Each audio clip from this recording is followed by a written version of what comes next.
পূর্ববর্তী নবী রাসূলদের ব্যাপারে নবীজি সাল্লাল্লাহু আলাইহি ওয়াসাল্লামের দৃষ্টিভঙ্গি। রাসূলুল্লাহ সাল্লাল্লাহু আলাইহি ওয়াসাল্লাম তার উম্মতকে শিক্ষা দিয়েছেন, পূর্ববর্তী সকল নবী ও রাসূল একটি অট্টালিকার মতো, যার অস্তিত্ব অ ও টিকে থাকা নির্ভর করে অন্য একটি অংশ একটি অংশ অন্য অংশের সহযোগিতা ও পরিপূর্ণতা প্রদানের উপর। তাদের সকলের প্রেরিত হওয়া ছিল একটি গুরুত্বপূর্ণ উদ্দেশ্যকে সামনে রেখে, আর তা হলো আল্লাহ তাআলার একত্ববাদ প্রতিষ্ঠা করা। এ কারণে রাসূলুল্লাহ সাল্লাল্লাহু আলাইহি ওয়াসাল্লাম বলেছেন, আমার আর আমার পূর্বের নবী রাসূলদের উপমা হলো, মনে করো এক ব্যক্তি একটি বাড়ি নির্মাণ করলো। সে সেটাকে নিপুণতা ও সৌন্দর্যে ভরে তুলল। তবে কোণার দিকের একটি ইটের জায়গা ফাঁকা রেখে দিল। মানুষেরা বাড়িটি পরিদর্শন করতে লাগলো আর মুগ্ধ হতে লাগলো। আর বলতে লাগলো, ইস, যদি এই ইটটিও লাগিয়ে দেওয়া হতো। নবীজি বললেন, শোনো, আমি সেই ইট, আমি খাতামুন নাবিয়্যিন, আমার মাধ্যমে নবুয়তের ধারা সমাপ্ত করা হয়েছে। রাসূলুল্লাহ সাল্লাল্লাহু আলাইহি ওয়াসাল্লাম তার উম্মতকে নবীদের মাঝে তার শ্রেষ্ঠত্বের তুলনা করতে নিষেধ করেছেন। এ কারণে তিনি বলেছেন, তোমরা আমাকে অন্য নবীগণের মাঝে শ্রেষ্ঠত্ব দিও না। একবার এক ইহুদি ও এক মুসলিমের মধ্যে নবীগণের শ্রেষ্ঠত্ব নিয়ে বিতর্ক শুরু হয়। তখন নবীজি সাল্লাল্লাহু আলাইহি ওয়াসাল্লাম ইহুদি নয় বরং মুসলিম ব্যক্তিটির উপর ভীষণ রাগান্বিত হন। আবু হুরায়রা রাদিয়াল্লাহু আনহু ঘটনাটি বর্ণনা করে বলেন, একবার এক ইহুদি তার একটা পণ্য বিক্রয়ের জন্য বাজারে নিয়ে এলো। তখন ক্রেতা তাকে যে পরিমাণ মূল্য দিতে চাইল তা তার অপছন্দ হলো। তখন সে বলে উঠল, কিছুতেই না। সেই সত্তার কসম যিনি মুসা আলাইহিস সালামকে সকল মানুষের উপর শ্রেষ্ঠত্ব দিয়েছেন। ইহুদির এই কথাটি পাশের একজন আনসারী সাহাবী শুনে ফেললেন। তিনি রাগান্বিত হয়ে সেই ইহুদির গালে একটা চড় বসিয়ে দিলেন এবং তাকে সম্বোধন করে বললেন, আমাদের মাঝে এখনও আমাদের নবী সাল্লাল্লাহু আলাইহি ওয়াসাল্লাম বিদ্যমান, আর তুমি কিনা বলো সেই সত্তার কসম যিনি মুসা আলাইহিস সালামকে সকল মানুষের উপর শ্রেষ্ঠত্ব দিয়েছেন। ইহুদি লোকটি চলে গেল মুহাম্মদ সাল্লাল্লাহু আলাইহি ওয়াসাল্লামের কাছে। নালিশ দিয়ে বলল, হে আবুল কাসেম, আমার ইজ্জত আবরু সংরক্ষণের প্রতিশ্রুতি আপনি দিয়েছেন, তাহলে অমুক কি জন্য আমার চেহারায় আঘাত করলো? রাসূলুল্লাহ সাল্লাল্লাহু আলাইহি ওয়াসাল্লাম আনসারী সাহাবীকে জিজ্ঞেস করলেন, তুমি কেন তার চেহারায় চড় মেরেছ? উত্তরে আনসারী সাহাবী পুরো ঘটনার বিবরণ দিলেন। এটা শুনে রাসূলুল্লাহ সাল্লাল্লাহু আলাইহি ওয়াসাল্লাম খুবই রাগান্বিত হলেন। বর্ণনাকারী বলেন, রাগের চিহ্ন নবীজির চেহারায় ফুটে উঠল। এরপর তিনি বললেন, তোমরা আল্লাহর নবীদের মাঝে তুলনা করতে যেও না, কারণ কিয়ামত দিবসে সিংহায় ফুৎকার দেওয়া হবে, আসমান জমিনের সকলে বেহুশ হয়ে পড়বে, তবে আল্লাহ যাকে রক্ষা করবেন তার কথা ভিন্ন। এরপর আবার ফুৎকার দেওয়া হবে, তখন আমারই প্রথম হুঁশ ফিরে আসবে। তবে আমি উঠে দেখব মুসা আলাইহিস সালাম আরশের পায়া ধরে আছেন। আমার জানা নেই তার ব্যাপারে কি তুর পর্বতের বেহুশিটা এখানে গণ্য হবে, নাকি আমার পূর্বেই তাকে উঠানো হবে। আর আমি এটাও বলি না ইউনুস ইবনে মাত্তা থেকে অধিক উত্তম। রাসূলুল্লাহ সাল্লাল্লাহু আলাইহি ওয়াসাল্লাম এইসব সত্য ও বাস্তবতা প্রকাশে বিন্দুমাত্র কুণ্ঠাবোধ করতেন না, বিশেষ করে সে সকল স্থানে যেখানে ইহুদি ও মুসলমানদের মধ্যে কোনো পার্থক্য রয়েছে। এসব ক্ষেত্রে তিনি ইহুদিদের বিরোধিতার কথা বেমালুম ভুলে যেতেন। তিনি বরং স্মরণ রাখতেন নবুয়তের ধারায় মুসা আলাইহিস সালামের কথা। তিনি তার অবমূল্যায়ন প্রতিহত করেছেন, তার মর্যাদাকে বড় করে তুলে ধরেছেন, কারণ তিনি পূর্ণভাবে বিশ্বাস করতেন ইসলাম নবীগণের মাঝে কোনো পার্থক্য করে না। এই কারণে অত্যুক্তি হবে না যদি বলা হয়, পূর্ববর্তী নবীগণের অনুসারীরা তাদের যতটুকু ভালোবেসেছিল, ইসলাম আমাদের আদেশ করে আমরা যেন পূর্ববর্তী নবীদের তাদের চেয়েও বেশি ভালোবাসি, কারণ উদার ইসলামী বিশ্বাসে নবীদের প্রতি ভালোবাসা ঈমানের অন্যতম রুকন। এ কারণে আমরা দেখি রাসূলুল্লাহ সাল্লাল্লাহু আলাইহি ওয়াসাল্লাম তার উম্মতকে অন্য নবীদের সম্মান প্রদর্শন করতে শিখিয়েছেন। বরং তিনি ইহুদি ও খ্রিস্ট ধর্মের বড় বড় আলেমদের কথা বিশেষভাবে উল্লেখ করেছেন। তিনি যখন জানতে পারলেন ইহুদিরা আশুরার দিন রোজা রাখে, কারণ মুসা আলাইহিস সালাম এবং বনী ইসরাইলকে আল্লাহ তাআলা এদিনে তাদের শত্রু কবল থেকে মুক্তি দিয়েছিলেন, সেটা স্মরণ করে তারা এই রোজা রাখে। তখন রাসূলুল্লাহ সাল্লাল্লাহু আলাইহি ওয়াসাল্লাম বলেছেন, মুসার ব্যাপারে তোমাদের থেকে আমার অধিকার বেশি। এরপর তিনি নিজে আশুরার দিন রোজা রাখা শুরু করলেন এবং অন্যদেরও রোজা রাখার নির্দেশ দিলেন। এভাবে রাসূলুল্লাহ সাল্লাল্লাহু আলাইহি ওয়াসাল্লাম ঈসা আলাইহিস সালামের ব্যাপারেও বলেছেন, দুনিয়া আখিরাতে মরিয়ম তনয় ঈসার ব্যাপারে অন্য সকল মানুষের চেয়ে আমি বেশি অধিকার রাখি। তিনি আরও বলেছেন, সকল নবীগণ যেন একই পিতার বৈমেত্রেয় ভাই, যাদের মা ভিন্ন, তবে তাদের ধর্ম এক। এটাই ছিল আল্লাহ তাআলার সকল নবীর প্রতি মুহাম্মদ সাল্লাল্লাহু আলাইহি ওয়াসাল্লামের দৃষ্টিভঙ্গি। তাহলে দেখুন, প্রকৃত ইসলামী মূল্যবোধ থেকে সৃষ্ট সঠিক দৃষ্টিভঙ্গি এবং বিকৃত, সংকীর্ণ ও খণ্ডিত অন্যান্য দৃষ্টিভঙ্গির মাঝে কত পার্থক্য আর কত ব্যবধান। রাসূলুল্লাহ সাল্লাল্লাহু আলাইহি ওয়াসাল্লামের দৃষ্টিতে এ সকল নবীগণের অবস্থান ও মর্যাদা ছিল এতটাই উচ্চ ও সমুন্নত, এমনকি যদি কখনো পূর্ববর্তী কোনো নবী থেকে এমন কোনো কাজ প্রকাশিত হতো তিনি যার ভিন্নতা কামনা করেছিলেন, তখনও নবীজি তার আশা ব্যক্ত করার আগে সেই নবীর জন্য দোয়া করতেন, তারপর নিজের আশা ব্যক্ত করতেন। যেমন খিজির আলাইহিস সালামের সাথে মুসা আলাইহিস সালামের ঐতিহাসিক সফরের ঘটনা। রাসূলুল্লাহ সাল্লাল্লাহু আলাইহি ওয়াসাল্লাম কামনা করেছেন, যদি মুসা আলাইহিস সালাম কৌতূহলের আতিশয্যে খিজির আলাইহিস সালামকে প্রশ্ন না করে আরও ধৈর্য ধরতেন, ভালো হতো। এই বিষয়টি ব্যক্ত করার সময় নবীজি সাল্লাল্লাহু আলাইহি ওয়াসাল্লাম বলেন, আল্লাহ তাআলা মুসা আলাইহিস সালামের উপর রহম করুন। আমাদের কামনা পূর্ণ হতো যদি তিনি ধৈর্য ধরতেন, তাহলে আমাদের নিকট তাদের আরও রহস্য বর্ণনা করা হতো। আরেকটি উদাহরণ, লূত আলাইহিস সালামের সম্প্রদায় অবাধ্য লোকেরা অত্যন্ত খারাপ চরিত্রের মানুষ ছিল। তিনি তাদের অত্যাচার ও রূঢ় আচরণে অতিষ্ঠ হয়ে একটি কথা বলেছিলেন। কোরআনুল কারিমে সেটা হয় বর্ণনা করেছে। বলতে লাগলেন, হায় ক্বালু লাউ আন্না লি বিকুম কুওয়াতান আও আওয়ি ইলা রুকনিন শাদীদ। তিনি বলতে লাগলেন, হায় তোমাদের মোকাবেলায় আমার যদি শক্তি থাকতো অথবা আমি কোনো সুদৃঢ় আশ্রয় গ্রহণ করতে পারতাম। সূরা হুদ। রাসূলুল্লাহ সাল্লাল্লাহু আলাইহি সাল্লাম মনে করেন লূত আলাইহিস সালাম যে কথা বলেছেন এখানে তার থেকে আরও উত্তম কথা ছিল। রাসূলুল্লাহ সাল্লাল্লাহু আলাইহি সাল্লাম সে কথাটি বলতে গিয়ে আগে দোয়া করেছেন, তারপরে এই কথাটি ব্যক্ত করেছেন। তিনি বলেন, আল্লাহ লূত আলাইহিস সালামের উপর রহম করুন। তিনি সুদৃঢ় খুঁটির আশ্রয় গ্রহণ করতে চেয়েছিলেন। আচ্ছা, রুকনিন শাদীদ। আর শুধু প্রশংসাই নয়, তার সাহাবীদের থেকে কামনা করেছেন তারা যেন পূর্ববর্তী ধর্মের অটল বিশ্বাসী অনুসারীদের নিজ নিজ জীবনের জন্য আদর্শ ও হেদায়েতের আলোকবর্তিকা হিসেবে গ্রহণ করেন। এজন্য আমরা সেই ঘটনার দিকে দৃষ্টি দিতে পারি যেখানে অন্য ধর্মের খাঁটি অনুসারীদের আমাদের জন্য উপমা সাব্যস্ত করা হয়েছে। বর্ণনাটি এমন, খাব্বাব ইবনুল আরত রাদিয়াল্লাহু আনহু বলেন, একদিন রাসূলুল্লাহ সাল্লাল্লাহু আলাইহি সাল্লাম নিজের চাদরকে বালিশ বানিয়ে তার সাথে হেলান দিয়ে কাবার ছায়ায় বসেছিলেন। আমরা তার কাছে গিয়ে কাফেরদের জুলুম অত্যাচারের ব্যাপারে অভিযোগ করে বললাম, আপনি কি আমাদের জন্য সাহায্য প্রার্থনা করবেন না? আমাদের জন্য আল্লাহর কাছে দোয়া করবেন না? রাসূলুল্লাহ সাল্লাল্লাহু আলাইহি সাল্লাম বললেন, পূর্ববর্তী উম্মতের মধ্যে এমন ব্যক্তিও ছিল যার জন্য মাটিতে গর্ত খনন করে তাকে তার মধ্যে ফেলে দেওয়া হতো। এরপর করাত দিয়ে মাথাকে দ্বিখণ্ডিত করে ফেলা হতো। এমন অমানবিক নির্যাতনও তাকে তার দিন থেকে টলাতে পারত না। আবার কাউকে লোহার চিরুনি এনে তার হাড্ডি থেকে গোশত খুলে ফেলা হতো। এটাও সে সহ্য করত। তারপরেও কিছুতেই সে নিজের ধর্ম পরিত্যাগ করত না। আল্লাহর কসম, তিনি এই ধর্মকে এমন পূর্ণতায় পৌঁছে দেবেন যে পথচারী নিজের বাহনে আরোহণ করে সানআ থেকে হাজরা মাউত পর্যন্ত সফর করবে, কিন্তু আল্লাহ ছাড়া অথবা তার বকরি পালের উপর বাঘের আক্রমণের ভয় ছাড়া আর কারো ভয় তার মনে থাকবে না। তবে তোমরা মূলত বেশি তাড়াহুড়া করছো। এটা ছিল পূর্ববর্তী নবী রাসূল ও তাদের অনুসারীদের ব্যাপারে রাসূলুল্লাহ সাল্লাল্লাহু আলাইহি ওয়াসাল্লামের দৃষ্টিভঙ্গি। নবুয়ত প্রাপ্তির সূচনা থেকেই নবীজির যাপিত জীবনের নীতিমালায় এই দৃষ্টিভঙ্গি পূর্ণভাবে বিদ্যমান ছিল। সকল নবী হলেন বড় একটি অট্টালিকার ভিন্ন ভিন্ন ইটের মতো। একটি অট্টালিকার ইটসমূহ পরস্পরের বিরোধী নয়। এ কারণে সকল নবীর মাঝেই একটি গুরুত্বপূর্ণ দায়িত্ব পালনের জন্য পারস্পরিক সাহায্য ও সহযোগিতা বিদ্যমান ছিল। আর সেই দায়িত্ব হলো বিশ্বজাহানের প্রতিপালক আল্লাহ তাআলার একত্ববাদ প্রতিষ্ঠা করা। এ কারণে আমরা মুসলিম জাতি আমাদের পূর্ববর্তী নবীগণকে শুধু স্বীকৃতি প্রদান অথবা তাদের প্রতি বিশ্বাস স্থাপনের উপরই সীমিত থাকি না, বরং তাদেরকে আমরা গভীরভাবে ভালোবাসি ও সম্মান করি। অন্য সকল মানুষের উপর তাদের মর্যাদা ও শ্রেষ্ঠত্বের কথা ঘোষণা করি। আর এমনটা হবেই না বা কেন? আমাদের প্রতিপালক তার সকল সৃষ্টির মধ্য হতে তাদের নির্বাচন করেছেন এবং গোটা জগৎবাসীর জন্য তাদের করেছেন অনুসৃত আদর্শ। যুদ্ধহীন অবস্থায় অমুসলিমদের সাথে নবীজি সাল্লাল্লাহু আলাইহি ওয়াসাল্লামের আচরণ। কোরআনুল কারীমের আয়াতসমূহ এবং রাসূলের জীবন চরিত্রের ঘটনা প্রবাহ প্রমাণ করে ইসলাম একটি শান্তিপ্রিয় ধর্ম। ইসলাম সর্বদা শান্তি ও নিরাপত্তাকে প্রাধান্য দিয়ে থাকে। এর একটি উৎকৃষ্ট প্রমাণ হলো কোরআনুল কারীমে সালাম, শান্তি ও সালামের সমার্থক শব্দ এসেছে মোট ১৪০ বার। হ্যাঁ, সালাম এসেছে কতবার? ১৪০ বার। অন্যদিকে হারব যুদ্ধ শব্দ এসেছে মাত্র কয়বার? ৬ বার। শান্তি ও যুদ্ধের মাঝে সংখ্যাগত যে ব্যবধান, এটা শান্তি ও যুদ্ধের ক্ষেত্রে ইসলামী দৃষ্টিভঙ্গির ব্যবধানকেই প্রকাশ করে। আচ্ছা, উভয়টির শান্তি ও যুদ্ধ বিষয়ে এই ব্যবধানগত প্রতিফলন ঘটেছে রাসূলুল্লাহ সাল্লাল্লাহু আলাইহি ওয়াসাল্লামের জীবনাচারেও। এ কারণে আমরা দেখি জীবনের অধিকাংশ ক্ষেত্রে তিনি প্রতিপক্ষের সাথে সমস্যা সমাধানে শান্তি ও সন্ধির পথ খুঁজেছেন এবং যথাসম্ভব যুদ্ধবিগ্রহ এড়িয়ে চলার চেষ্টা করেছেন। তার এই দৃষ্টিভঙ্গি ও মনোভাবকে দৃঢ়তা দিয়েছে কোরআনুল কারীমের বহু আয়াত। এসব আয়াতে মুসলমানদের নির্দেশ দেওয়া হয়েছে, অমুসলিমরা যদি সন্ধি করতে প্রস্তুত থাকে তাহলে মুসলমানরাও যেন তাদের সাথে সন্ধি করে নেয়। আল্লাহ তাআলা বলেন, আর তারা যদি সন্ধির দিকে ঝুঁকে পড়ে তবে তুমিও সেদিকে ঝুঁকে পড়বে।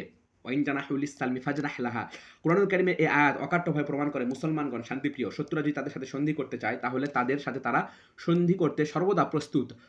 যদি না হয় এই সন্ধির কারণে মুসলমানদের সামষ্টিক কোনো অধিকার বিনষ্ট হয় কিংবা তাদের প্রধান লক্ষ্যের কোনো বিচ্যুতি ঘটে। এ কারণে শায়েখ মোহাম্মদ শালতুত বলেন, শান্ত পরিবেশই প্রকৃত পরিবেশ। এটা মূলত মানুষের মাঝে পারস্পরিক সহযোগিতা সুসম্পর্ক তৈরি করে এবং মানুষের মাঝে কল্যাণকর বিষয়াবলী ছড়িয়ে যেতে বেশি কার্যকর। অমুসলিমরা যদি শান্তি পরিবেশ ধরে রাখে তাহলে ইসলামের দৃষ্টিতে মানুষ হিসাবে তারা ও মুসলমানগণ সকলেই ভাই ভাই। আচ্ছা, মাহমুদ শালতুত ১৩১০ থেকে ১৩৮৩ হিজরি। আচ্ছা, ১৮৯৩ থেকে ১৯৬৩ খ্রিস্টাব্দে তিনি ছিলেন মিশরীয় একজন ফকি ও মুফাসসির। বুহাইরাতে জন্মগ্রহণ করেন। মিশরের আল আজহার থেকে পড়াশোনা সমাপ্ত করেন। আল আজহারের শারিয়া ফ্যাকাল্টির ওয়াকিল হিসাবে নিয়োগ লাভ করেন। অতঃপর ১৯৫৮ সাল থেকে আমিত্র আজহার বিশ্ববিদ্যালয়ের শাইখুল আজহার হিসেবে দায়িত্ব পালন করেন। তার অনেক কিতাব বিভিন্ন ভাষায় অনুদিত হয়েছে। তার বিশেষ কয়েকটি রচনা হলো ফিকহুল কুরআন ওয়াস সুন্নাহ, মুকারনাতুল মাযাহিব ওয়া ইয়াসআলুনাকা। ১৯৬৩ সালে তিনি ইন্তেকাল করেন। আচ্ছা, মাহমুদ শালতুত ইসলাম আকিদাতান ও শারিয়াতান এই বইয়ে এই কথাটি বলেছেন, শান্ত পরিবেশই প্রকৃত পরিবেশ। আচ্ছা, এসব কারণে শান্তিকে রাসূলুল্লাহ সাল্লাল্লাহু আলাইহি ওয়াসাল্লাম মুসলিমদের জন্য প্রত্যাশিত বিষয় হিসেবে গণ্য করেছেন। আল্লাহর কাছে তা প্রার্থনা করেছেন। তিনি দোয়া করতেন, হে আল্লাহ, আমি আপনার কাছে দুনিয়া ও আখিরাতে শান্তি প্রার্থনা করি। এমনইভাবে রাসূলুল্লাহ সাল্লাল্লাহু আলাইহি ওয়াসাল্লাম হারব বা যুদ্ধ শব্দটি অপছন্দ করতেন, এমনকি তা শুনতে চাইতেন না। হাদিসে এসেছে, আল্লাহ তাআলার নিকট অধিক প্রিয় নাম আব্দুল্লাহ ও আব্দুর রহমান, অধিক খাঁটি নাম হারেস ও হাম্মাম। অধিক খাঁটি নাম কি? হারেস ও হাম্মাম। নিকৃষ্টতম নাম, খাঁটি মানে কি? খালেস। হ্যাঁ, খালেস আর হারেস এবং হাম্মাম এগুলো হচ্ছে খালেস নাম। আর নিকটতম নাম কি? নিকটতম নাম হচ্ছে হার্ব ও মুর্রা। নিকৃষ্টতম নাম হার্ব ও মুর্রা। শান্ত সময় অমুসলিমদের সাথে রাসূলুল্লাহ সাল্লাল্লাহু আলাইহি ওয়াসাল্লামের মহৎ আচরণ নিম্নোক্ত অনুচ্ছেদগুলোতে আলোচনা করব। মুশরিকদের সাথে নবী সাল্লাল্লাহু আলাইহি ওয়াসাল্লাম আচরণ। মক্কার মুশরিকদের সাথে রাসূলুল্লাহ সাল্লাল্লাহু আলাইহি ওয়াসাল্লামের আচার ব্যবহার ছিল এক অনন্য সাধারণ দৃষ্টান্ত। একদিকে তিনি তার সকল শক্তি সামর্থ্য ধন সম্পদ ব্যয় করেছেন মানুষদের অন্ধকার থেকে আলোর দিকে বের করার জন্য, অপরদিকে মুশরিকরা শুধু তার বিরোধিতা করেই ক্ষান্ত হয়নি, বরং তার সাথে তার সাহাবীদের সাথে সকল ধরনের কঠোর ও রূঢ় আচরণ এবং অত্যাচারের সর্বোচ্চটা দেখিয়ে ছেড়েছে। কিন্তু নবীজি সাল্লাল্লাহু আলাইহি ওয়াসাল্লাম কখনোই তাদের ইসলামের প্রতি আহ্বান করা পরিত্যাগ করেননি, যা ছিল তাদের ইহকালীন ও পরকালীন সফলতার একমাত্র পথ। মক্কার মুশরিকদের সাথে রাসূলুল্লাহ সাল্লাল্লাহু আলাইহি ওয়াসাল্লামের আচার ব্যবহারে মৌলিক কিছু বৈশিষ্ট্য ছিল, তথা কাফেরদের হেদায়েতের জন্য দোয়া করা। এভাবে তিনি সকল মুশরিকদের হেদায়েতের জন্যই দোয়া করতেন, এমনকি যারা তার সাথে বিশেষ শত্রুতা পোষণ করত, যেমন আবু জাহেল ও ওমর ইবনুল খাত্তাব ইসলাম গ্রহণের আগে ওমর ইবনুল খাত্তাবের জন্য আল্লাহর নিকট বিশেষভাবে দোয়া করেছিলেন। নিজ সম্প্রদায়ের মধ্যে এই দুজন তার বিরোধিতা ও শত্রুতাই ছিল বেশ প্রসিদ্ধ, তীব্র ঝগড়াটে ও প্রচণ্ড শক্তিশালী। রাসূলুল্লাহ সাল্লাল্লাহু আলাইহি ওয়াসাল্লাম তার দোয়ার মাঝে বলতেন, হে আল্লাহ, আবু জাহেল ও ওমর ইবনুল খাত্তাব এই দুজনের মধ্যে যে আপনার নিকট বেশি পছন্দনীয় নয়, তার মাধ্যমে আপনি ইসলামকে শক্তিশালী করুন। বর্ণনাকারী সাহাবী বলেন, তবে এই দুজনের মধ্যে আল্লাহর নিকট ওমর ইবনুল খাত্তাবই বেশি পছন্দনীয় ছিলেন।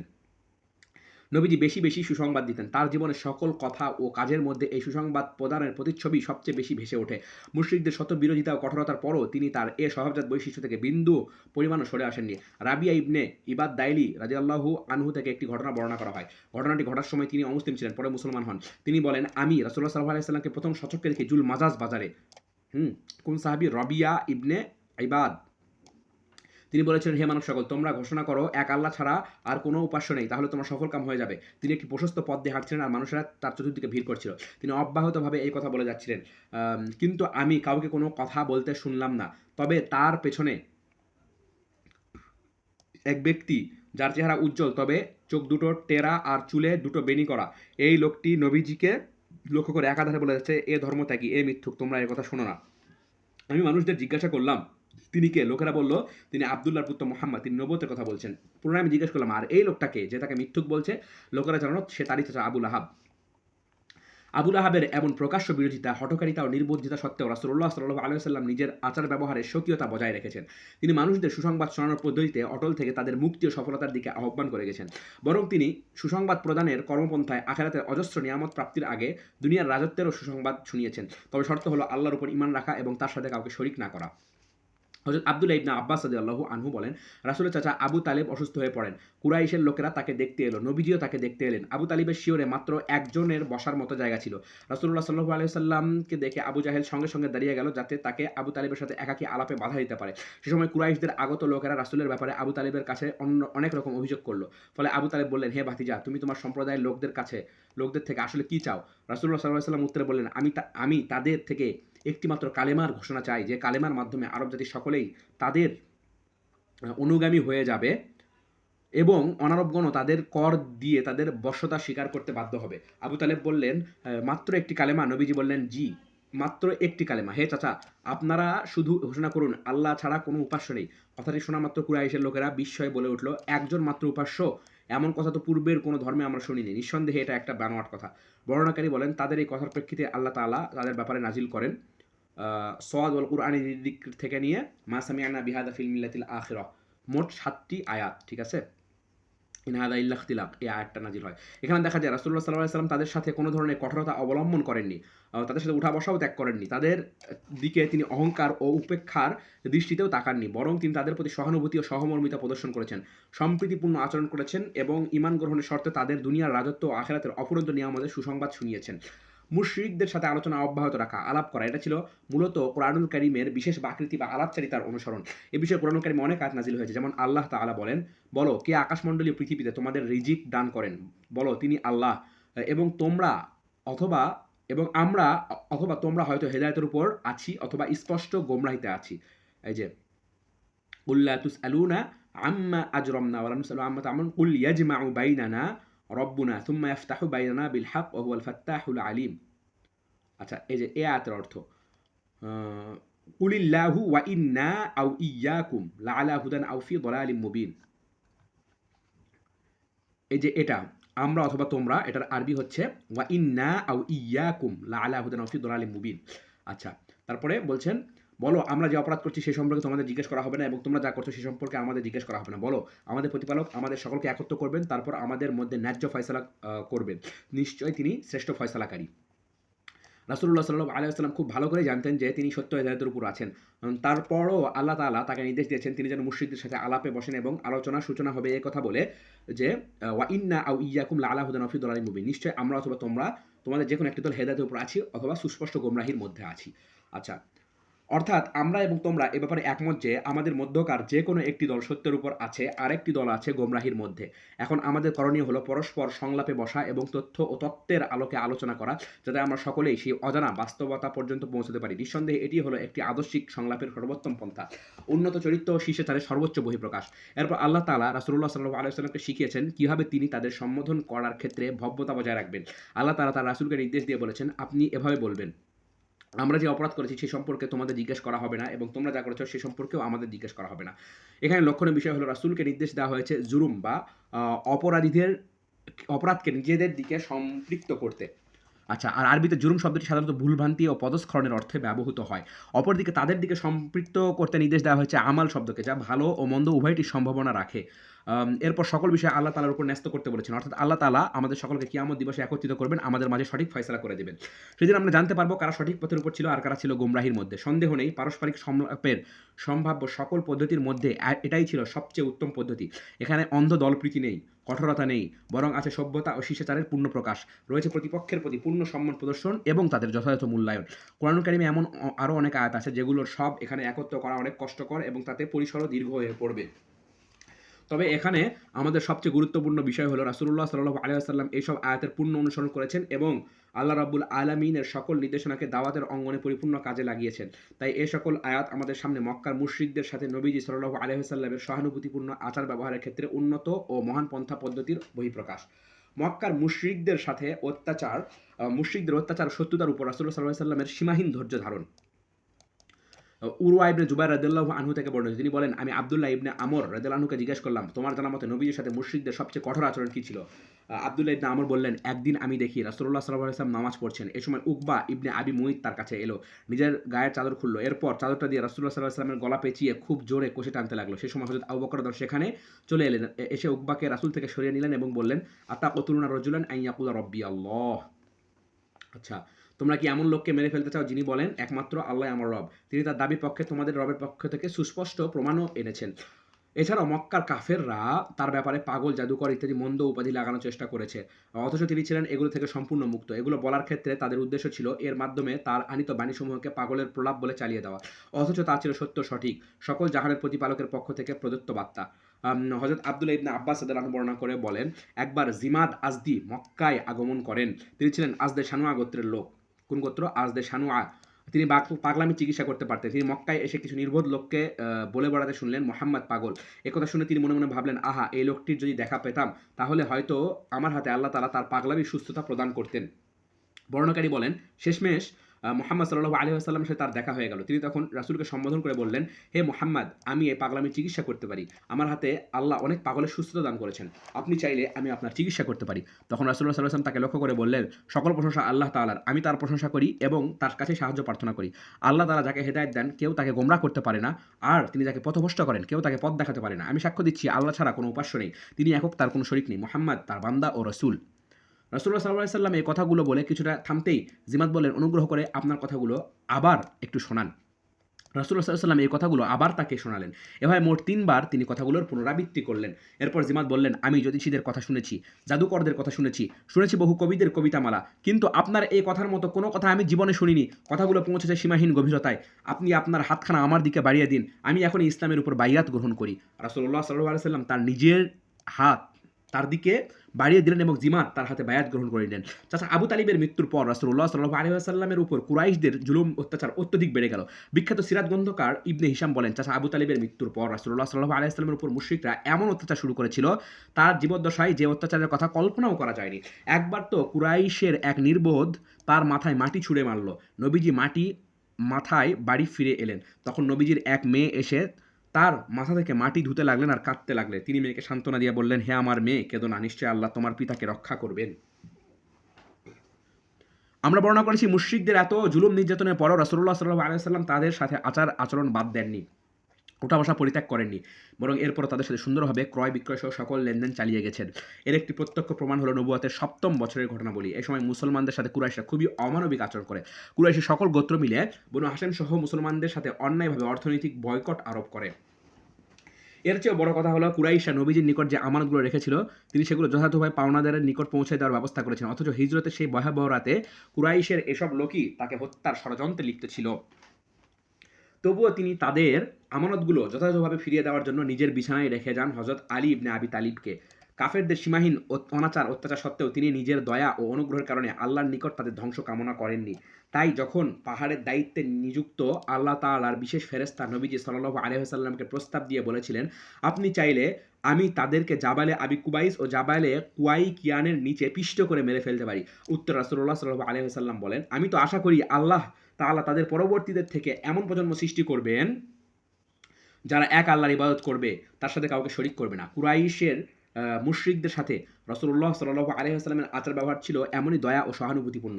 এটাও তার নবুয়তের সত্যতার স্পষ্ট প্রমাণ বহন করে। কারণ কুরাইশের সাথে তিনি যে ধরনের আচার পদ্ধতি অবলম্বন করেছেন তা ছিল সম্পূর্ণ খোদা প্রদত্ত ঐশী নীতিমালা, যার মূল উৎস ছিল কুরআনুল কারীম।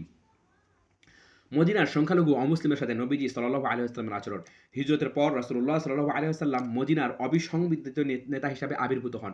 সেখানকার সংখ্যালঘু অমুসলিম ইহুদি ও মুশরিকরা তার নেতৃত্বে মদিনার অভ্যন্তরে বসবাস করতে থাকে। ধীরে ধীরে ইসলামী রাষ্ট্রের পরিধি বাড়তে থাকে। তখন সংখ্যালঘু খ্রিস্টানরাও মদিনা রাষ্ট্রের আওতায় চলে আসে। এভাবে সকল সংখ্যালঘু সম্প্রদায় নিজেদের ধর্মীয় স্বাধীনতার সাথে মদিনায় বসবাস করত। সকল সংখ্যালঘুরাই স্বাধীনভাবে নিজেদের ধর্মীয় আচার অনুষ্ঠান পালন করতে পারত। রাসূলুল্লাহ সাল্লাল্লাহু আলাইহি ওয়াসাল্লামের উপর ওহী নাজিলের শুরু থেকেই ইসলাম মানুষের এই ধর্মীয় স্বাধীনতাকে স্বীকৃতি দিয়েছে, যাতে এই স্বাধীনতার মাধ্যমে মানবতার বিকাশ ঘটে এবং মনুষ্যত্ব সৌভাগ্য অর্জন করে। রাসূলুল্লাহ সাল্লাল্লাহু আলাইহি ওয়াসাল্লামের জীবন চরিত্র ছিল অমুসলিম সংখ্যালঘুদের ধর্মীয় স্বাধীনতা ভোগ করার শ্রেষ্ঠতম উদাহরণ। অথচ তিনি নিজে এবং প্রথম সারির সাহাবীগণ মক্কার মুশরিকদের থেকে হাজার রকমের জুলুম ও নির্যাতন ভোগ করেছেন, কিন্তু তিনি কখনোই কাফের ও মুশরিকদের ক্ষেত্রে তেমন আচরণ করেননি। এমনকি আল্লাহ তাআলার অনুগ্রহ ও সাহায্যের ক্ষেত্রে তিনি যখন কাফের মুশরিকদের উপর বিজয় অর্জন করেছেন, তখনও তিনি তাদের কাছ থেকে আগের সেই আচরণের কোনো প্রতিশোধ গ্রহণ করেননি। তিনি কখনোই পছন্দ করেননি যে অন্যের উপর এমন বিশ্বাস চাপিয়ে দিবেন যা সে মন থেকে মেনে নিতে পারবে না। এটাই মূলত পবিত্র কোরআনের নির্দেশের বাস্তবায়ন। আল্লাহ তাআলা বলেন, আপনার প্রভু ইচ্ছা করলে ভূপৃষ্ঠে বসবাসকারী সকলেই ঈমান আনত। তবে কি আপনি মানুষের উপর চাপ প্রয়োগ করবেন যাতে তারা সকলে মুমিন হয়ে যায়? সূরা ইউনূস। রাসূলুল্লাহ সাল্লাল্লাহু আলাইহি ওয়াসাল্লাম কোরআনের এই নির্দেশ যথাযথভাবে পালন করে দেখিয়েছেন। সকল মানুষের ধর্মীয় স্বাধীনতা প্রতিষ্ঠার জন্য এটাকে তিনি মুসলমানদের পালনীয় বিধান করেছেন। নিজের আয়াতটি নাজিল হওয়ার প্রেক্ষাপট এই বাস্তবতাকে আরও জোরালো করে তুলেছে। আল্লাহ তাআলা বলেন, লা ইকরাহা ফিদ্দিন, দিনের ব্যাপারে কোনো জবরদস্তি নেই, হেদায়েতের পথ গোমরাহি থেকে সুস্পষ্ট হয়ে গেছে। বর্ণিত আছে, মদিনার বনু সালেম ইবনে আউফ গোত্রে এক ব্যক্তি ছিলেন। তার ছিল 2টি পুত্র সন্তান। রাসূলুল্লাহ সাল্লাল্লাহু আলাইহি ওয়াসাল্লাম মদিনায় আগমনের আগেই তারা খ্রিস্ট ধর্ম গ্রহণ করে এবং মদিনার বাইরে গিয়ে বসবাস শুরু করে। তবে ব্যবসার উদ্দেশ্যে একবার কিছু তেল নিয়ে তারা এক খ্রিস্টান দলের সাথে মদিনায় আগমন করে। তখন পিতা তাদের বন্দী করে রাখলেন এবং বললেন, ইসলাম গ্রহণ না করা পর্যন্ত তোমাদের ছাড়বো না। কিন্তু তারা ইসলাম গ্রহণ করতে অস্বীকার করলো। তারা রাসূল সাল্লাল্লাহু আলাইহি ওয়াসাল্লামের নিকট এসে অভিযোগ নিয়ে এলো। আনসারী সাহাবী বললেন, হে আল্লাহর রাসূল, আমার চোখের সামনে আমারই একটি অংশ, সন্তান পিতার অংশ বিশেষ, জাহান্নামে যাবে। আর তখন আল্লাহ তাআলা নাজিল করেন, লা ইকরাহা ফিদ্দিন। তখন তিনি ছেলেদ্বয়কে মুক্ত করে দিলেন। এমনই ছিল পিতার প্রতি রাসূলের নির্দেশ। পিতা মুসলমান, সন্তানরা খ্রিস্টান। অতএব বিশ্বাসের ক্ষেত্রে তারা শুধু তাদের পিতারই বিরোধী নয়, রাসূল সাল্লাল্লাহু আলাইহি ওয়াসাল্লামেরও বিরোধী। এরপর নবীজি সাল্লাল্লাহু আলাইহি ওয়াসাল্লাম পিতাকে নির্দেশ দিয়েছিলেন, তুমি সন্তানদের বিশ্বাসের উপর ছেড়ে দাও, তাদের ধর্মকর্ম পালনের পথে বাধা হয়ে দাঁড়িও না। অথচ ইসলামে সন্তানের উপর পিতার আনুগত্য করা একটি আবশ্যক কর্ম। নবী করিম সাল্লাল্লাহু আলাইহি ওয়াসাল্লাম মদিনার প্রথম সংবিধানেও ধর্মীয় স্বাধীনতার স্বীকৃতি দিয়েছেন। কেননা তিনি ইহুদিদের ব্যাপারে এই স্বীকৃতি দিয়েছিলেন যে তারা মদিনাতে মুসলমানদের সাথে একই জনগোষ্ঠী হয়ে বসবাস করবে। এভাবে সকল বিষয়ে অমুসলিমদের সাথে রাসূলুল্লাহ সাল্লাল্লাহু আলাইহি ওয়াসাল্লামের আচরণ ছিল ন্যায়পূর্ণ। এ সম্পর্কে আব্দুর রহমান ইবনে আবু বকর রাদিয়াল্লাহু আনহু বর্ণনা করেন, একবার আমরা রাসূলুল্লাহ সাল্লাল্লাহু আলাইহি ওয়াসাল্লামের সাথে একটি সফরে ছিলাম।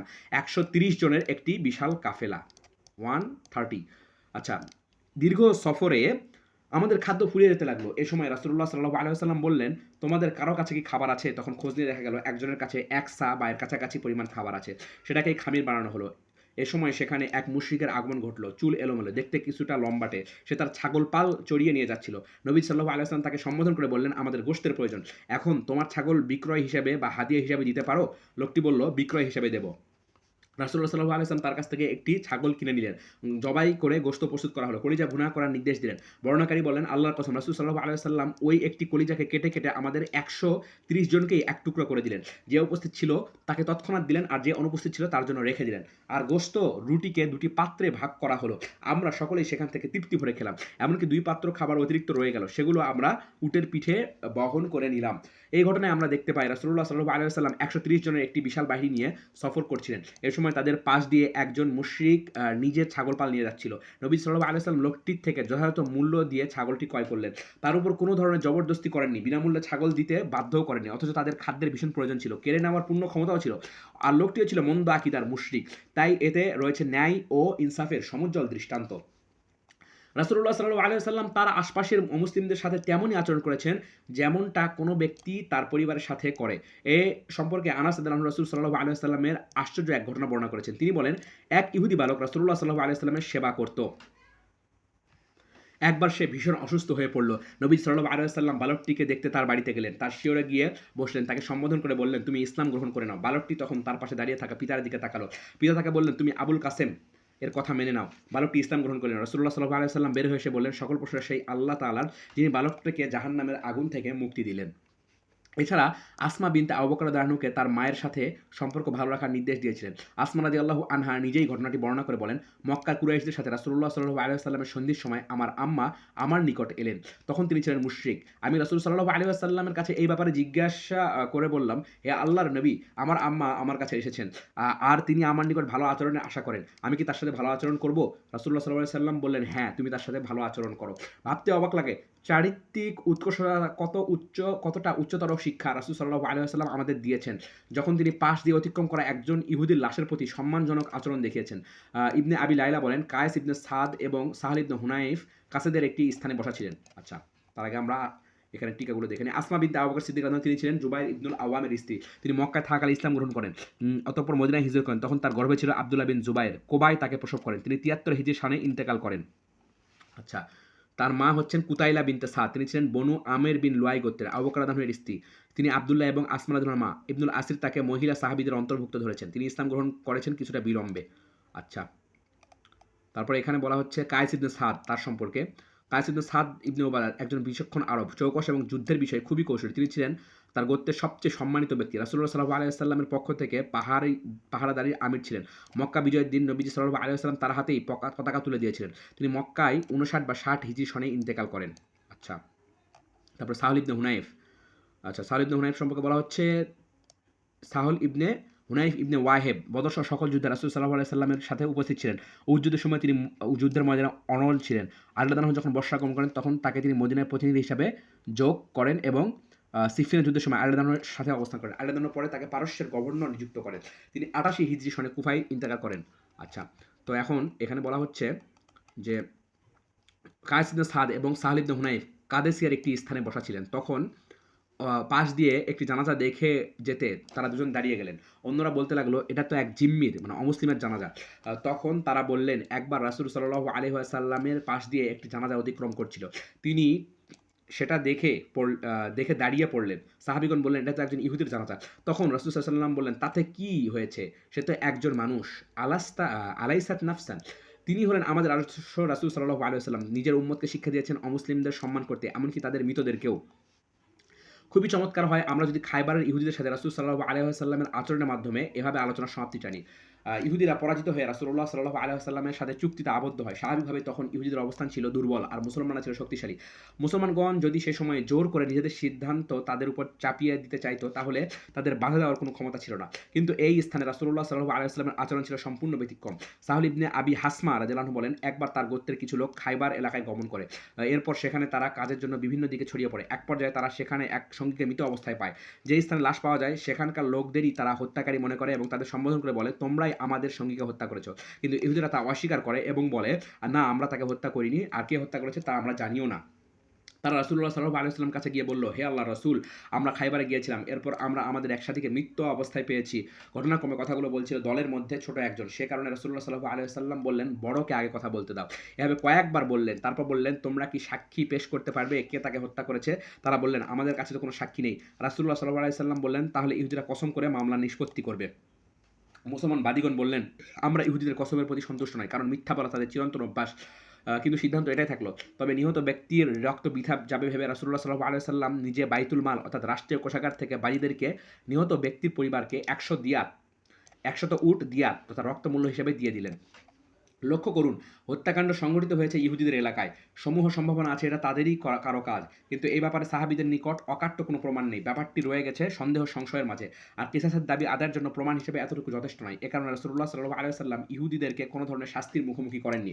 বরং তাদেরকে শুধু কসম করতে বলেছেন যে তারা এই হত্যাকাণ্ড ঘটায়নি। পরে ইহুদিরা কসম করে মামলা থেকে নিষ্কৃতি পেয়ে যায়। ঘটনা এখানে শেষ হয়। নবীজি সাল্লাল্লাহু আলাইহি ওয়াসাল্লাম নিজে বাইতুল মাল থেকে নিহত ব্যক্তির দিয়াত রক্তমূল্য আদায় করে দিয়েছেন, যাতে আনসারী ওই সাহাবীদের অন্তর শান্ত হয়ে যায়। ইহুদিদের ব্যাপারে তাদের অন্তরে কোনো ক্ষোভ না থাকে। আর এভাবেই তিনি একটি ফিতনা নিরসন করেন, ইহুদিদের কোনো ক্ষতি না করে। এই ছিল মদিনার সংখ্যালঘু অমুসলিমদের সাথে রাসূলুল্লাহ সাল্লাল্লাহু আলাইহি ওয়াসাল্লামের আচার ব্যবহার, যার ভিত্তি ছিল ন্যায়পরায়ণতা, দয়া, অনুগ্রহ ও উদারতা। অমুসলিম এলাকা ও রাষ্ট্রের সাথে নবী সাল্লাল্লাহু আলাইহি ওয়াসাল্লামের আচরণ। আল্লাহ তাআলা নবী মুহাম্মদ সাল্লাল্লাহু আলাইহি ওয়াসাল্লামকে সমগ্র বিশ্ববাসীর জন্য একজন সুসংবাদদাতা ও সতর্ককারী হিসাবে পাঠিয়েছেন। তাকে বানিয়েছেন সর্বশেষ নবী ও রাসূল। সেই সাথে তাকে সুদৃঢ় করেছেন মহাগ্রন্থ আল কোরআন দ্বারা।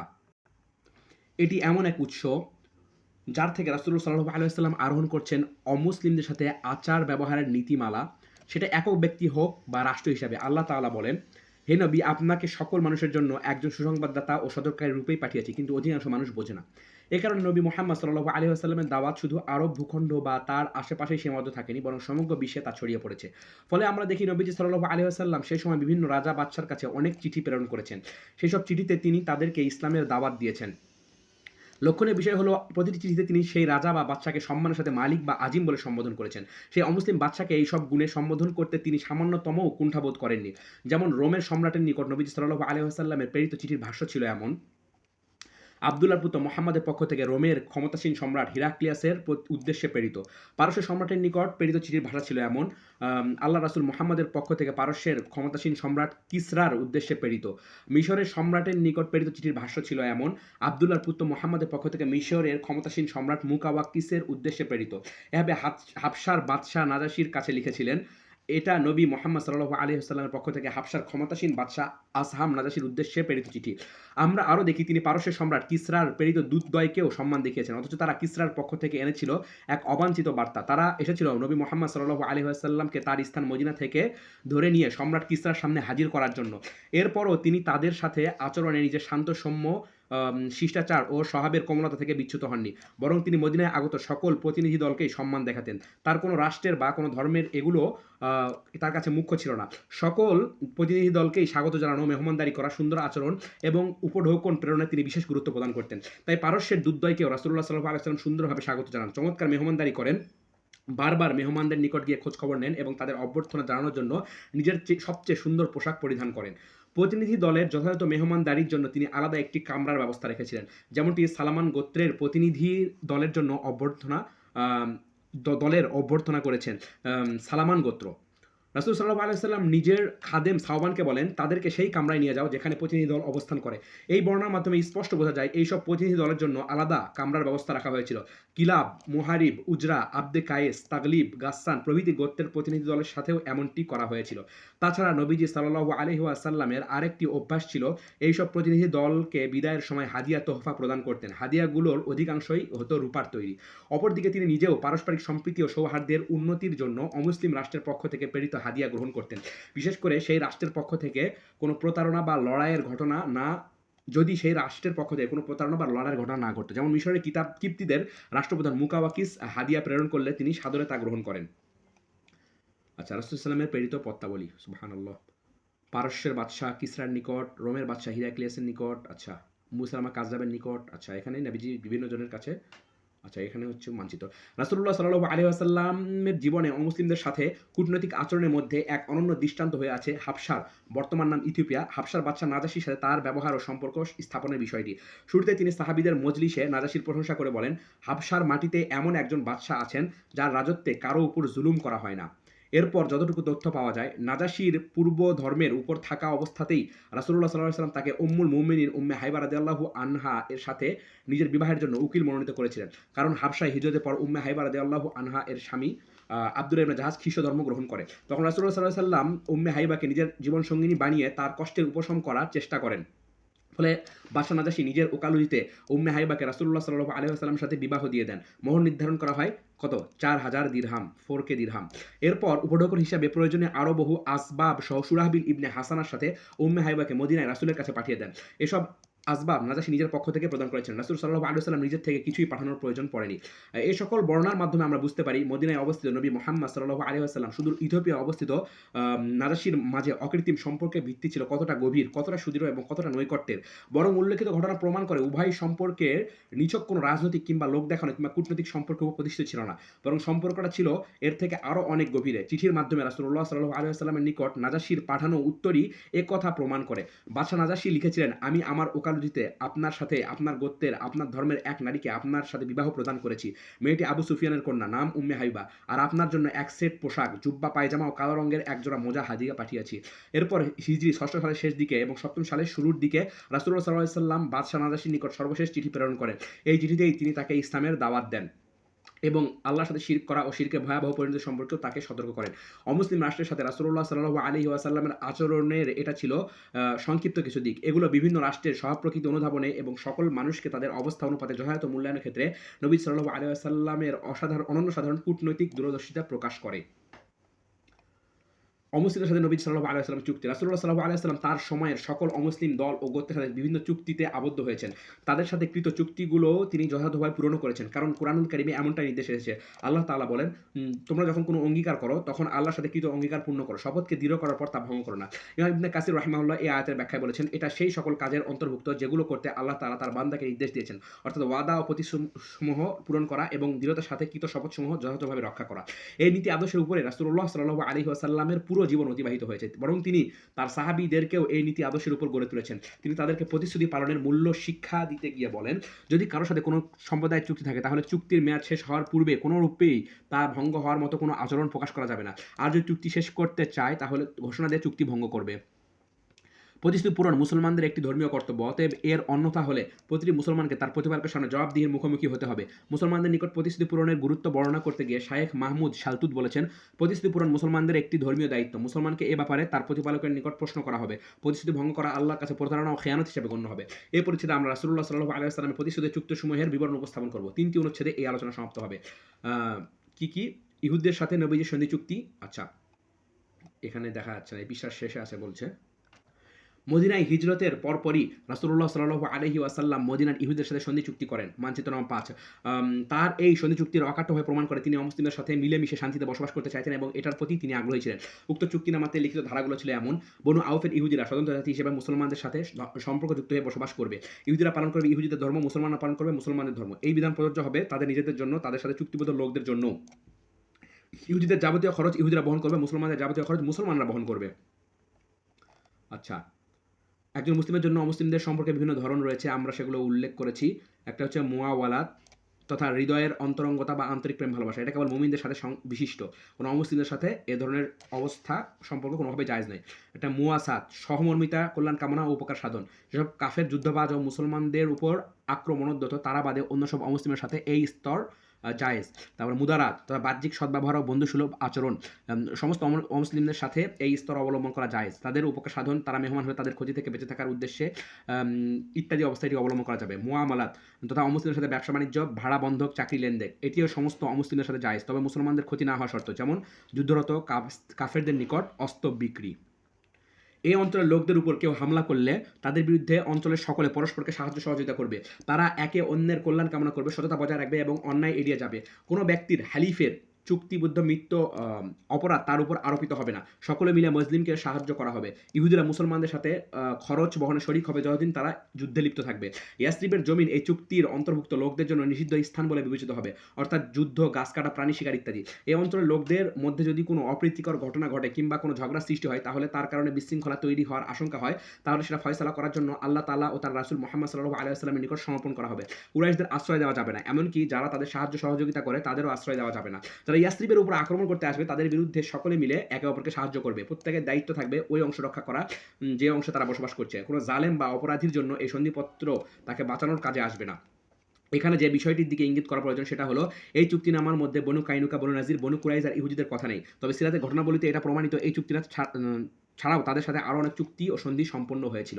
এই চুক্তিনামা প্রমাণ করে ইসলামী রাষ্ট্রের ভিত্তিপ্রস্তর স্থাপনের সূচনালগ্ন থেকেই তার নীতি আদর্শ হলো বিশ্বাসের ক্ষেত্রে মানুষের পূর্ণ স্বাধীনতা প্রদান করা এবং যথাযথ মূল্যায়নের সাথে অন্যদের একত্রে মিলেমিশে বসবাস করার সুযোগ প্রদান করা। উল্লিখিত চুক্তির ধারাগুলোর প্রতি লক্ষ্য করলে বোঝা যাবে ইসলামী রাষ্ট্র অমুসলিমদের স্বীকৃতি প্রদান করে এবং মুসলিম সমাজের সদস্যদের মাঝে সুশৃঙ্খলভাবে জীবনযাপন ও বসবাসের জন্য আইন কানুন রচনা করে, তাদের যাবতীয় অধিকারও নিশ্চিত করে। কেউ তাদের উপর জুলুম করতে চাইলে তাদের থেকে সেই জুলুম প্রতিহত করে। আচ্ছা, ইহুদিদের থেকে বহু প্রতারণা, কষ্ট প্রদান ও অব্যাহত ষড়যন্ত্রের শিকার হওয়া সত্ত্বেও রাসূলুল্লাহ সাল্লাল্লাহু আলাইহি ওয়াসাল্লাম ও মুসলমানগণ সর্বাত্মক চেষ্টা করে গেছেন এই চুক্তির নীতিমালা বাস্তবায়নের জন্য, যার ফলে রাসূলুল্লাহ সাল্লাল্লাহু আলাইহি ওয়াসাল্লাম ও মুসলমানদের সাথে চুক্তিবদ্ধ ইহুদিদের জীবনযাপন ছিল পূর্ণ নিরাপদ। তখন মদিনার অভ্যন্তরে জীবনযাপনের এটা ছিল লক্ষণীয় এক বৈশিষ্ট্য। এর কল্যাণে তাদের মধ্যে ব্যাপক হারে ব্যবসায়িক লেনদেন চলতে থাকে। মদিনায় অবস্থিত ইহুদিদের বাজারগুলো মুসলমান ক্রেতাদের মাধ্যমে ভরপুর হয়ে যেত। ইহুদিদের বাজারসমূহের মধ্যে সবচেয়ে প্রসিদ্ধ ছিল বনু কাইনুকার বাজার। সাধারণত ক্রয় বিক্রয় সম্পাদিত হয় এমন জাতির মাঝেই যারা একে অপরকে বিশ্বাস করে। এ কারণে একজন মুসলিম নারীও নিজে পণ্য ক্রয়ের জন্য ইহুদিদের বাজারে চলে যেত। এতে সে কোনো ধরনের জটিলতা অনুভব করতো না। এতে প্রমাণিত হয় যে তখন মুসলমানগণ ইহুদিদেরকে কি পরিমাণ বিশ্বাস করত। তদ্রূপ উসমান ইবনে আফফান রাদিয়াল্লাহু আনহু ও রুমা নামক কূপটি কিনেছিলেন এক ইহুদি থেকে। রাসূলুল্লাহ সাল্লাল্লাহু আলাইহি ওয়াসাল্লাম মদিনায় বসবাসকারী মুসলমান ও অমুসলমান সবার সাথে মিশতেন, উঠা বসা করতেন, সবার সাথে কথাবার্তা বলতেন, তারাও তার সাথে কথাবার্তা বলতো। এই বিষয়ে তার জীবনে যে ঘটনাগুলো পাওয়া যায় তার মধ্যে অন্যতম হলো উরওয়া ইবনে জুবাইর কর্তৃক বর্ণিত ঘটনা। তিনি বলেন, ওসামা বিন যায়েদ রাদিয়াল্লাহু আনহু আমাকে বলেছেন, একবার রাসূলুল্লাহ সাল্লাল্লাহু আলাইহি ওয়াসাল্লাম গাধার আরোহণ করলেন। গাধার পিঠে ছিল একটি গদি, গদির নিচে ছিল ফাদাকি একটি বস্ত্র, পেছনে ছিলেন ওসামা বিন যায়েদ। তিনি পেছনে ওসামা বিন যায়েদ রাদিয়াল্লাহু আনহুকে তুলে নিলেন। নবী সাল্লাল্লাহু আলাইহি ওয়াসাল্লাম তখন আচ্ছা ফাদাক মদিনার উত্তরাঞ্চলে একটি গ্রামের নাম। আহ, গদিটি সম্ভবত সেখানকার তৈরি ছিল, তাই একে ফাদাকি বলা হয়েছে। আচ্ছা, পুরো নাম হচ্ছে উসমা বিন জায়েদ বিন হারেসা বিন সুরাহবিল কালবি।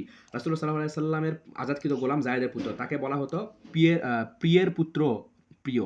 আচ্ছা আচ্ছা, জায়েদ বিন হারেসা যেমন নবীর প্রিয় ছিলেন, তেমনি উসামা বিন জায়েদও ছিলেন তার খুব প্রিয়। মাত্র 18 বছর বয়সে রাসূল সাল্লাল্লাহু আলাইহি ওয়াসাল্লাম তাকে বড় বড় সাহাবীর মধ্যে সেনাপতি নির্বাচন করেছিলেন। তিনি 58 বা 59 হিজরিতে মদিনায় ইন্তেকাল করেন। তিনি ফিতনা থেকে নিরাপদে ছিলেন। আল্লাহু আকবার। আচ্ছা, তো এই ওসামা বিন জায়েদকে নবীজি পিছনে বসালেন। নবী সাল্লাল্লাহু আলাইহি সাল্লাম তখন খাজাজ গোত্রের হারেস শাখা গোত্রের সাদ ইবনে ওবাদা রাদিয়াল্লাহু আনহুকে দেখতে যাচ্ছিলেন। ঘটনা ছিল বদর যুদ্ধের আগে। চলতে চলতে তিনি একটি মজলিসের নিকট এসে পৌঁছালেন। সেখানে বিভিন্ন শ্রেণীর লোক বসা ছিল, মুসলমান, মুশরিক ও ইহুদি। সেই মজলিসে আব্দুল্লাহ বিন উবাই বিন সলুলও ছিল। ছিলেন আব্দুল্লাহ বিন রাওয়াহা রাদিয়াল্লাহু আনহু। রাসূলের বাহনের খুঁড়ে উত্থিত কিছু ধুলিবালি মজলিসের দিকে উড়ে গেল। এরপর আব্দুল্লাহ বিন উবাই বিন সালুল নিজের চাদর দিয়ে নাক ঢাকলো। এরপর বলল, আমাদের উপর তোমরা ধুলা ছিটিও না। রাসূলুল্লাহ সাল্লাল্লাহু আলাইহি ওয়াসাল্লাম তাদের কাছে এসে সালাম দিলেন, তাদেরকে আল্লাহর দিকে দাওয়াত দিলেন, কুরআনুল কারীম থেকে কিছু তেলাওয়াত করে শোনালেন। তখন আব্দুল্লাহ বিন উবাই বলল, তুমি যা বললে এগুলো যদি সঠিকই হয়ে থাকে তাহলে এর থেকে উত্তম কথা আর কিছু হতে পারে না। তবে তুমি আমাদের মজলিসে এসে আমাদের কষ্ট দিও না। তুমি তোমার গন্তব্যের দিকে যাও। আমাদের মধ্যে যে তোমাদের কাছে যায় তাকে তুমি তোমার এসব কথা শোনাও। তখন আব্দুল্লাহ ইবনে রাওয়াহা বলে উঠলেন, কখনো না, বরং হে আল্লাহর রাসূল, আপনি আমাদের মজলিসে আসবেন। আমরা আপনার এই সকল কথা পছন্দ করি। ঘটনার এই পর্যায়ে মজলিসে উপস্থিত মুসলমান, মুশরিক ও ইহুদিদের মাঝে হট্টগোল বেঁধে গেল। এমনকি তারা একে অপরের উপর চড়াও হওয়ার উপক্রম হলো। তখন রাসূলুল্লাহ সাল্লাল্লাহু আলাইহি ওয়াসাল্লাম তাদের হট্টগোল থামাতে লাগলেন। এক পর্যায়ে শান্ত হলো। এরপর রাসূলুল্লাহ সাল্লাল্লাহু আলাইহি ওয়াসাল্লাম তার গাধায় আরোহণ করে গন্তব্যের দিকে রওনা দিলেন। সাদ ইবনে উবাদা রাদিয়াল্লাহু আনহু এর কাছে পৌঁছে তাকে বলেন, হে সাদ, তুমি কি শুনেছো আবু হুবাব কি বলেছে? সাদের পুরো নাম সাদ ইবনে উবাদা খাজরাজি আনসারী সাঈদী। তিনি ছিলেন একজন বিজ্ঞ নেতা, আকাবার বায়াত এবং বদর যুদ্ধে উপস্থিত ছিলেন। তিনি ছিলেন আনসারদের অগ্রগামী, বদান্য ও সম্মানিত নেতা। নেতৃত্ব ও কর্তৃত্বের অধিকারী ছিলেন, যা ছিল তার জাতির মাঝে সর্বস্বীকৃত। 15 হিজরিতে শামে ইন্তেকাল করেন। আবু হুবাব দ্বারা উদ্দেশ্য আব্দুল্লাহ বিন উবাই বিন সালুল। সে তো আমাকে এই কথাই বলল। আচ্ছা, সে সাদ, তুমি কি শুনেছো আবু হুবাব কি বলেছে? আচ্ছা, সে তো আমাকে এই কথা বলল। সাদ রাদিয়াল্লাহু আনহু বললেন, আল্লাহর নবী, আপনি দয়া ক্ষমা করে দিন এবং তার কথাবার্তাগুলো এড়িয়ে চলুন। আল্লাহর কসম, আপনাকে তো আল্লাহ তাআলা যা প্রদান করার প্রদান করেছেন এবং মুসলমানদের নিকট আপনাকে যথাযথ সম্মান দান করেছেন। আর তার আব্দুল্লাহ বিন উবাই এই প্রতিক্রিয়া দেখানোর কারণ হলো এই অঞ্চলের লোকেরা একমত হয়েছিল যে তারা তাকে নেতৃত্বের মুকুট পরাবে, নিজেদের নেতা বানাবে। কিন্তু আল্লাহ যখন সত্যের আগমন ঘটিয়ে সেটাকে অন্যদিকে ঘুরে দিলেন তখন সে ক্রুদ্ধ হয়ে পড়ল, আর এই কারণে সে আপনার সাথে এমন করেছে। তখন রাসূল সাল্লাল্লাহু আলাইহি ওয়াসাল্লাম তাকে মাফ করে দিলেন। এটা ঠিক যে রাসূলুল্লাহ সাল্লাল্লাহু আলাইহি ওয়াসাল্লাম চাইতেন মদিনায় ইহুদিদের সাথে মিলেমিশে শান্তিতে বসবাস করবেন, কিন্তু ইহুদিরা বারবার বিভিন্ন উস্কানিমূলক কাজ করতে থাকে। রাসূলুল্লাহ সাল্লাল্লাহু আলাইহি ওয়াসাল্লাম তার হৃদয়ের প্রশস্ততা দিয়ে এবং অসাধারণ কৌশলে এগুলো মোকাবেলা করতেন। আমরা ইহুদিদের সে সকল উস্কানিমূলক কাজের কয়েকটি নমুনা এখানে তুলে ধরব, যথা সকল জাহানের প্রতিপালক আল্লাহ তাআলার উপর ইহুদিদের বিভিন্ন অপবাদ আরোপ। এটা এমনই এক গহীর ও পীড়াদায়ক অপরাধ যা সর্বোচ্চ শাস্তির উপযুক্ত করে। আর এটা শুধু তাদের ঈমানের দুর্বলতা কিংবা নিজেদের পরিজ্ঞাত সত্য ধর্মকে অস্বীকারের কারণেই নয়, অস্বীকারের কারণেই, বরং এ ধরনের দৃষ্টান্তমূলক আচরণের মাধ্যমে তারা মুসলমানদের আকীদা বিশ্বাসের ভিত্তিমূলকে প্রশ্নবিদ্ধ করে তুলতে চাইতো। এর মাধ্যমে তারা মুসলমানদের উদ্বুদ্ধ করত তারা যেন অনুসরণীয় শরীয়তকে ছুঁড়ে ফেলে। এ ছিল মদিনার জন্য বড় ধরনের ফিতনা ফাসাদ সৃষ্টির কারণ। আল্লাহ তাআলা বিষয়ে তাদের অবাঞ্ছিত কথাবার্তার একটি হলো আল্লাহ তাআলাকে দরিদ্র বলা। তখন তাদের ব্যাপারে আল্লাহ তাআলা নাজিল করেন, আল্লাহ তাআলা তাদের কথা শুনেছেন যারা বলে আল্লাহ দরিদ্র এবং আমরা ধনী। এছাড়া তারা বিভিন্নভাবে রাসূলুল্লাহ সাল্লাল্লাহু আলাইহি ওয়াসাল্লামকে কষ্ট প্রদান করত। তারা পাশ দিয়ে অতিক্রম করার সময় নবীজি সাল্লাল্লাহু আলাইহি ওয়াসাল্লামের মৃত্যু কামনা করত, অথচ বোঝাতে চাইতো অন্য কিছু। এ কারণে তারা কেউ বলতো আসসালামু আলাইকুম, সাম অর্থ মৃত্যু। রাসূলুল্লাহ সাল্লাল্লাহু আলাইহি ওয়াসাল্লাম তাদের জবাব শুধু ওয়া আলাইকুম বলতেন, বাড়তি কিছু বলতেন না। বরং যে সকল সাহাবী তাদের এই বদদোয়া করতেন তাদেরকে রাসূল সাল্লাল্লাহু আলাইহি ওয়াসাল্লাম নির্দেশ দিতেন উত্তর দেওয়ার ক্ষেত্রে তারা যেন কোমলতার পরিচয় দেয়, মুখ থেকে যেন কোনো কটু কথা বের না করে। এছাড়া তাদের আরও কিছু উস্কানিমূলক কাজের নমুনা হলো বিভিন্ন নবী রাসূল ও কোরআনুল কারীমের ব্যাপারে মিথ্যারোপ করা, মুহাজির ও আনসারদের মাঝে হিংসা বিদ্বেষ ছড়িয়ে দেওয়া ইত্যাদি। কিন্তু ইহুদিদের অবস্থা যদি শুধু এগুলোর মধ্যে সীমাবদ্ধ থাকতো তাহলেও হয়তো তা সহ্য করা যেত, কোনোভাবে হয়তো তা মেনে নেওয়া যেত। কিন্তু তারা হঠকারিতার ক্ষেত্রে আরও কয়েক ধাপ এগিয়ে যায়। রাসূলুল্লাহ সাল্লাল্লাহু আলাইহি ওয়াসাল্লামের সহিষ্ণুতাকে তারা দুর্বলতা মনে করতে থাকে, যার ফলে তারা এমন সব অপকর্মে লিপ্ত হতে থাকে যা কোনোভাবেই মেনে নেওয়ার মতো ছিল না। তাদের এসব কর্মকাণ্ড ছিল মদিনা চুক্তির স্পষ্ট লঙ্ঘন। এজন্য আর তাদেরকে ক্ষমা করা এবং তাদের এইসব কর্মকাণ্ড উপেক্ষা করা সম্ভবপর ছিল না। যেমন বনু কাইনুকা জঘন্যভাবে চুক্তি লঙ্ঘন করে। একবার এক মুসলিম মহিলার চেহারা খোলার ব্যাপারে প্ররোচিত করতে থাকে। তারা তার সত্যর প্রকাশ হয়ে পড়ার বিষয়ে ষড়যন্ত্রমূলক কৌশল অবলম্বন করে। আরেকবার তারা সম্মিলিতভাবে এক মুসলমানকে হত্যা করে। আর বনু নাজিরের ইহুদিরা চুক্তি ভঙ্গ করে রাসূলুল্লাহ সাল্লাল্লাহু আলাইহি ওয়াসাল্লামকে হত্যা করার সুস্পষ্ট ষড়যন্ত্র করে। অন্যদিকে বনু কুরাইজার ইহুদিরা আরও কঠিন ও ভয়াবহ ষড়যন্ত্রে লিপ্ত হয়। তারা মদিনায় বসবাসকারী সকল মুসলমানকে হত্যা ও তাদের চিরতরে নিশ্চিহ্ন করার মতলব আঁটে। আর খায়বারের ইহুদিদের সাথে রাসূলুল্লাহ সাল্লাল্লাহু আলাইহি ওয়াসাল্লামের সন্ধি চুক্তি স্থাপিত হয় তাদের সাথে যুদ্ধ করার পর। তিনি তাদের সাথে যুদ্ধ জড়াতে বাধ্য হন। তিনি ঠিক তখনই তাদের সঙ্গে যুদ্ধে নামেন যখন তিনি নিশ্চিতভাবে বুঝতে পারেন আবু রাফে নামে পরিচিত সাল্লাম ইবনে আবিল হুকাইক, কিনানা বিন রবি বিন আবিল হুকাইক এবং হুয়াই বিন আখতাব, যারা মদিনায় ইসলামী রাষ্ট্র ধ্বংস করার এবং মদিনার ঘরবাড়ি ধুলায় মিশিয়ে দেওয়ার ষড়যন্ত্র করে।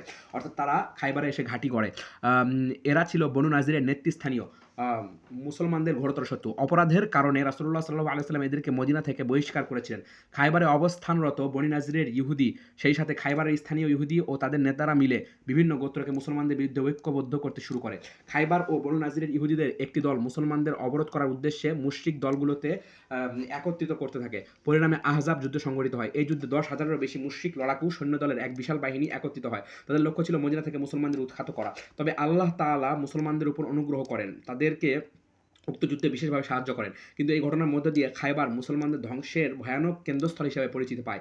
ইসলামী রাষ্ট্রের বিরুদ্ধে কৃত অপরাধের কারণে তাদেরকে জবাবদিহিতার মুখোমুখি করা এবং উচিত শিক্ষা দেওয়া অনিবার্য হয়ে পড়ে। সেই লক্ষ্যেই রাসূলুল্লাহ সাল্লাল্লাহু আলাইহি ওয়াসাল্লাম হিজরতের 7ম বছরে তাদের সাথে লড়াইয়ের জন্য বের হন। অনেকগুলো লড়াই ও একের পর এক তাদের দুর্গগুলো অবরোধ করার এক পর্যায়ে ইহুদিরা সন্ধির প্রস্তাব করে। রাসূলুল্লাহ সাল্লাল্লাহু আলাইহি ওয়াসাল্লামের সাথে আলোচনায় বসতে চায়। রাসূলুল্লাহ সাল্লাল্লাহু আলাইহি ওয়াসাল্লাম তাদের আবেদন গ্রহণ করেন। ঘটনার সারসংক্ষেপ হলো উভয়ের মাঝে এই মর্মে সন্ধি চুক্তি সম্পন্ন হয় যে তাদের এবং দুর্গে অবস্থানকারী সকল সৈনিক, সন্তানাদি এবং মহিলাদের প্রাণ রক্ষা করা হবে। তারা ঘরবাড়ি, অস্ত্রশস্ত্র এবং সহায় সম্পত্তি, সোনারূপা সবকিছু রেখে খাইবার ছেড়ে অন্যত্র চলে যাবে। রাসূলুল্লাহ সাল্লাল্লাহু আলাইহি ওয়াসাল্লাম তাদের এই সন্ধি চুক্তিতে আরেকটি গুরুত্বপূর্ণ শর্ত করেছিলেন। তিনি বলেছিলেন যদি কোনো ইহুদি কোনো কিছু গোপন করে তাহলে তার এই অপরাধের কারণে আল্লাহ ও তার রাসূল তাকে যে নিরাপত্তা দিয়েছেন তা রহিত হয়ে যাবে। অর্থাৎ ইহুদিদের মধ্যে কেউ যদি কোনো সম্পদ, স্বর্ণ অথবা রূপা গোপন করে তবে সেই প্রতারণার কারণে রাসূলুল্লাহ সাল্লাল্লাহু আলাইহি ওয়াসাল্লাম তাকে হত্যা করতে পারবেন।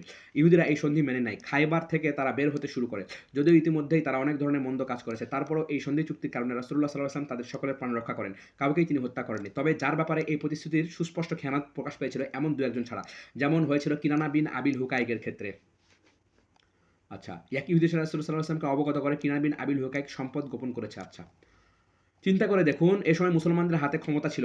খাইবার থেকে বের হয়ে যাওয়া ছাড়া ইহুদদের সামনে দ্বিতীয় কোনো পথও খোলা ছিল না। তারপর রাসূলুল্লাহ সাল্লাল্লাহু আলাইহি ওয়াসাল্লাম অন্যদের সাথে শান্তিপূর্ণ অবস্থানের প্রতি প্রবল আগ্রহের কারণে ইহুদদের সেই অবাঞ্ছিত প্রস্তাবটিও মেনে নেন। সেটা ছিল এই যে, ইহুদিরা রাসূল সাল্লাল্লাহু আলাইহি ওয়াসাল্লামের কাছে দাবি করল তিনি যেন তাদেরকে এই অঞ্চলে চাষাবাদ করার সুযোগ প্রদান করেন।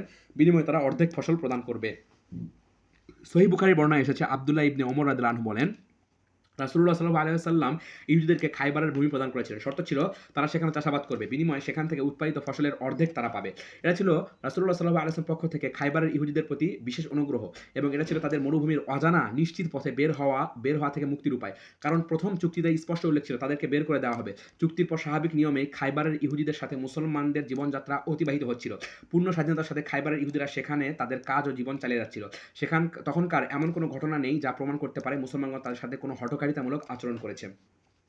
এমনই উন্নত চারিত্রিক গুণাবলীর সাথে একে অপরের প্রতি এমন সম্প্রতির পরিচয় দিয়ে রাসূল সাল্লাল্লাহু আলাইহি ওয়াসাল্লাম ইহুদের সাথে সন্ধি চুক্তি বাস্তবায়িত করেছিলেন, কিন্তু তারা সে চুক্তি রক্ষা করেনি। এরপরও তারা বারবার চুক্তি ভঙ্গ করেছে।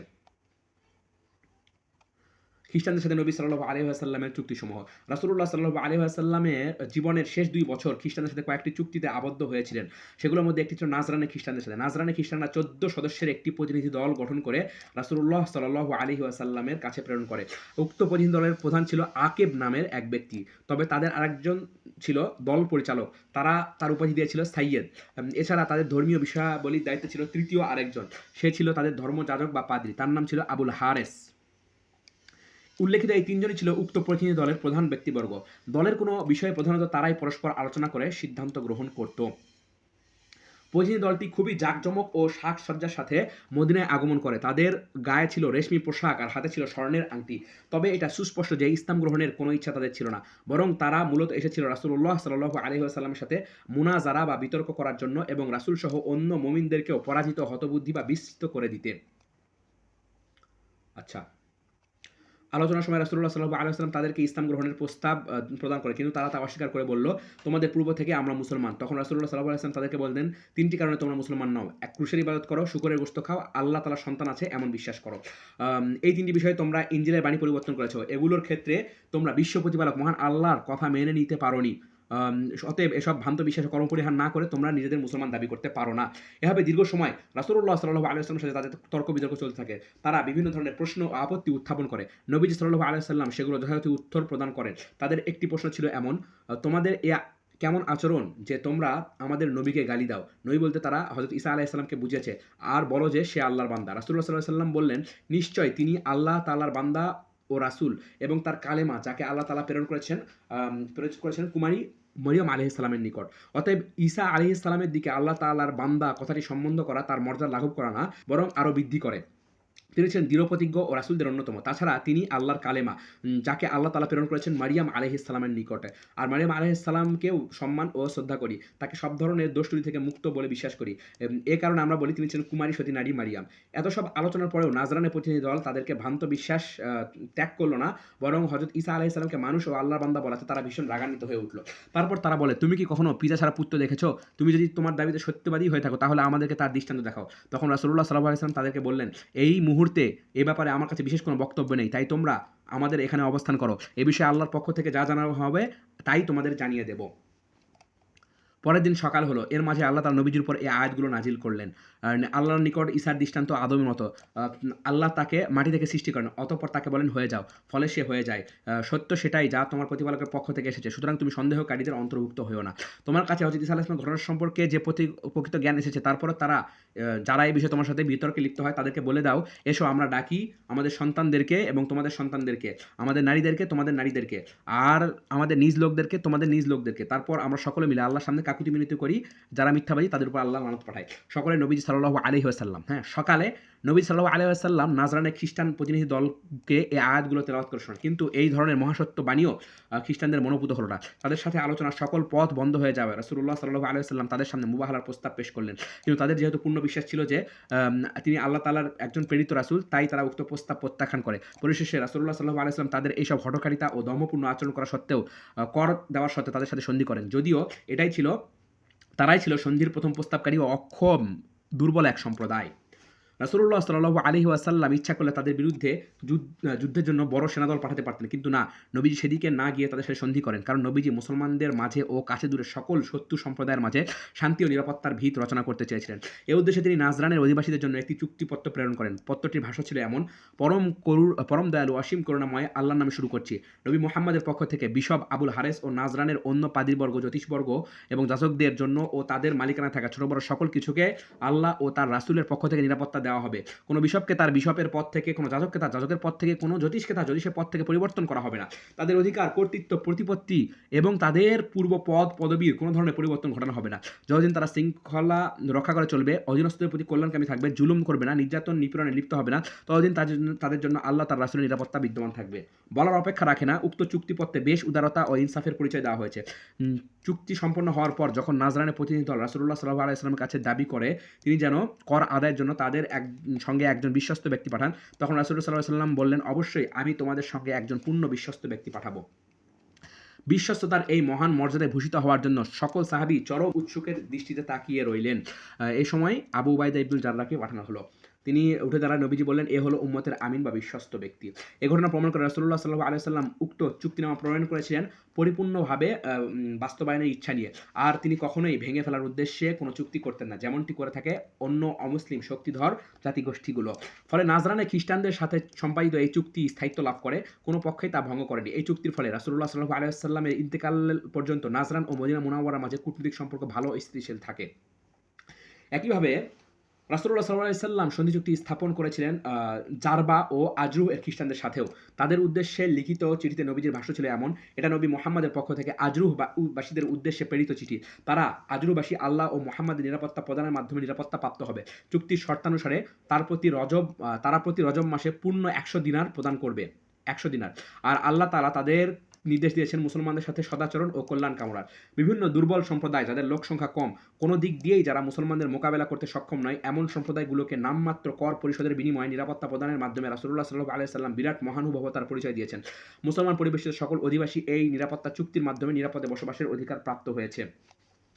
আইলা অঞ্চলে খ্রিস্টানদের সাথে রাসূলুল্লাহ সাল্লাল্লাহু আলাইহি ওয়াসাল্লামের সন্ধি চুক্তি সম্পাদিত হয় দুমাতুল জান্দাদের খ্রিস্টানদের ক্ষমা ও উত্তম আচরণের পর, যখন আইলা ও তার আশেপাশে এলাকার খ্রিস্টান বাদশাহ ইউহান্না বিন রুবা ও রাসূলুল্লাহ সাল্লাল্লাহু আলাইহি ওয়াসাল্লামের কাছে আগমন করেছিল। এ সময় নবীজি সাল্লাল্লাহু আলাইহি ওয়াসাল্লাম তাবুকের ময়দানে অবস্থান করেছিলেন। এই ঘটনার বিস্তারিত বিবরণ দিয়ে জাবের ইবনে আব্দুল্লাহ রাদিয়াল্লাহু আনহু বলেন, ইউহান্না বিন রুবা যেদিন রাসূলুল্লাহ সাল্লাল্লাহু আলাইহি ওয়াসাল্লামের কাছে আসে, সেদিন আমি তাকে দেখেছি।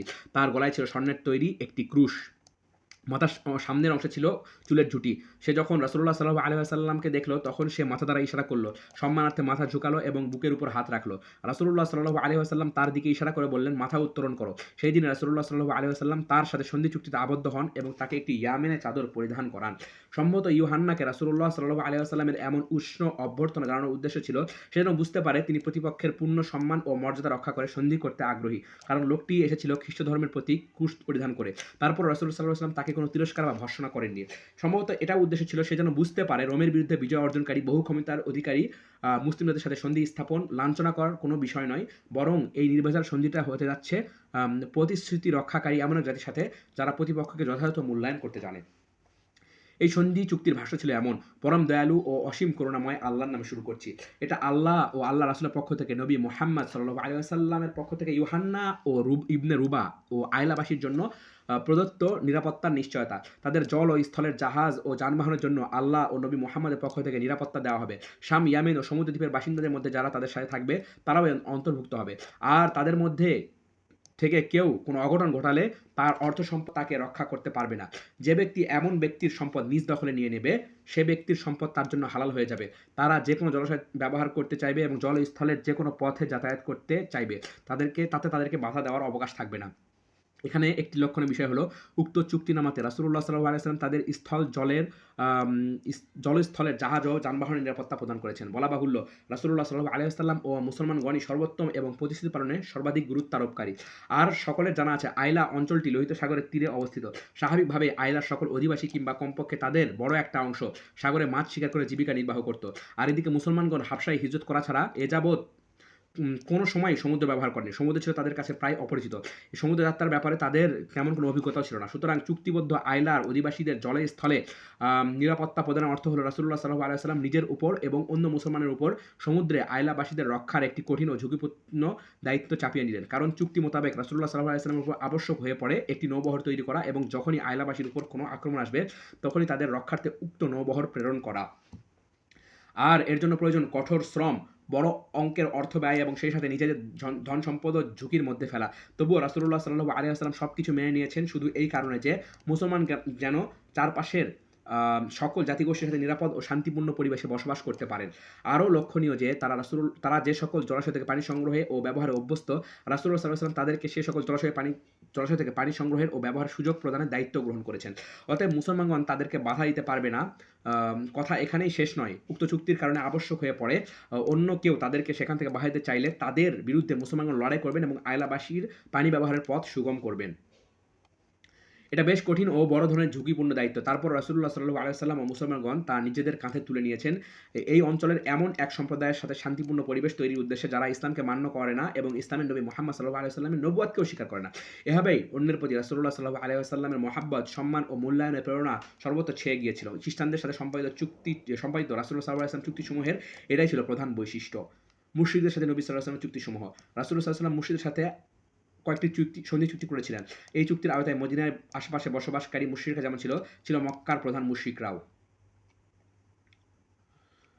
মদিনার আশেপাশের মুশরিক গোত্রগুলোর সাথে সম্পাদিত চুক্তিসমূহের মধ্যে উদাহরণ হিসেবে উল্লেখ করা যেতে পারে বনু জামরার সাথে রাসূলুল্লাহ সাল্লাল্লাহু আলাইহি ওয়াসাল্লামের কৃত সন্ধি চুক্তির কথা। বনু জামরা আদনান গোত্রের একটি শাখা গোত্র যারা মদিনার পশ্চিম অঞ্চল ওয়াদ্দানে বসবাস করত।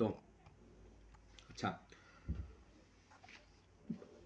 সেই সময় তাদের নেতা ছিল মাকশি ইবনে আমর জামরি। বিভিন্ন বর্ণনায় এসেছে রাসূলুল্লাহ সাল্লাল্লাহু আলাইহি ওয়াসাল্লাম তাদের সাথে এই চুক্তি করেছেন হিজরি দ্বিতীয় সনের সফর মাসে, অর্থাৎ রাসূলুল্লাহ সাল্লাল্লাহু আলাইহি ওয়াসাল্লামের মদিনায় হিজরতের ১ বছরেরও কম সময়ের মধ্যে। এর দ্বারা বোঝা যায় মদিনায় ইসলামী রাষ্ট্র প্রতিষ্ঠা লগ্নকেই সহাবস্থানের এই নীতি আদর্শের উপর প্রতিষ্ঠিত ছিল।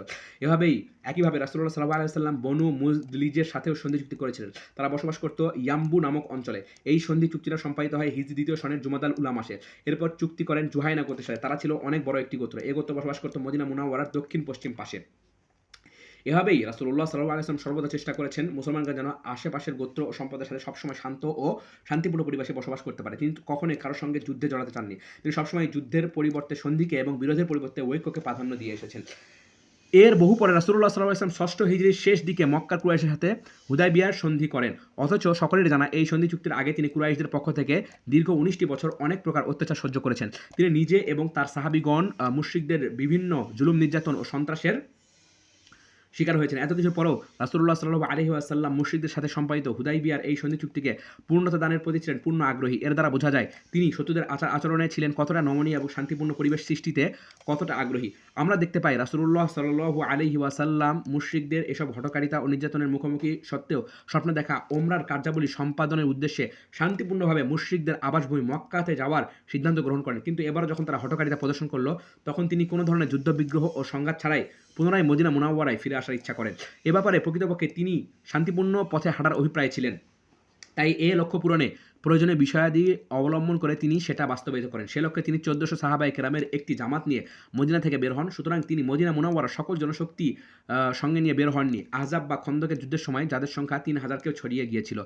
আর অস্ত্র বলতে শুধু মুসাফিরের আত্মরক্ষার তরবারিই সঙ্গে নিয়ে যান। কাফেলার সম্মুখভাবে অনেক হাদি মিকাতের হারাম অঞ্চলে জবাইয়ের জন্য যে পশু নিয়ে যাওয়া হয়, কাফেলার সম্মুখভাগে অনেক হাদি রাখেন যাতে করে সকলে বুঝতে পারে তিনি কেবল ওমরা পালনের লক্ষ্যেই এসেছেন, অন্য কোনো উদ্দেশ্য তার নেই।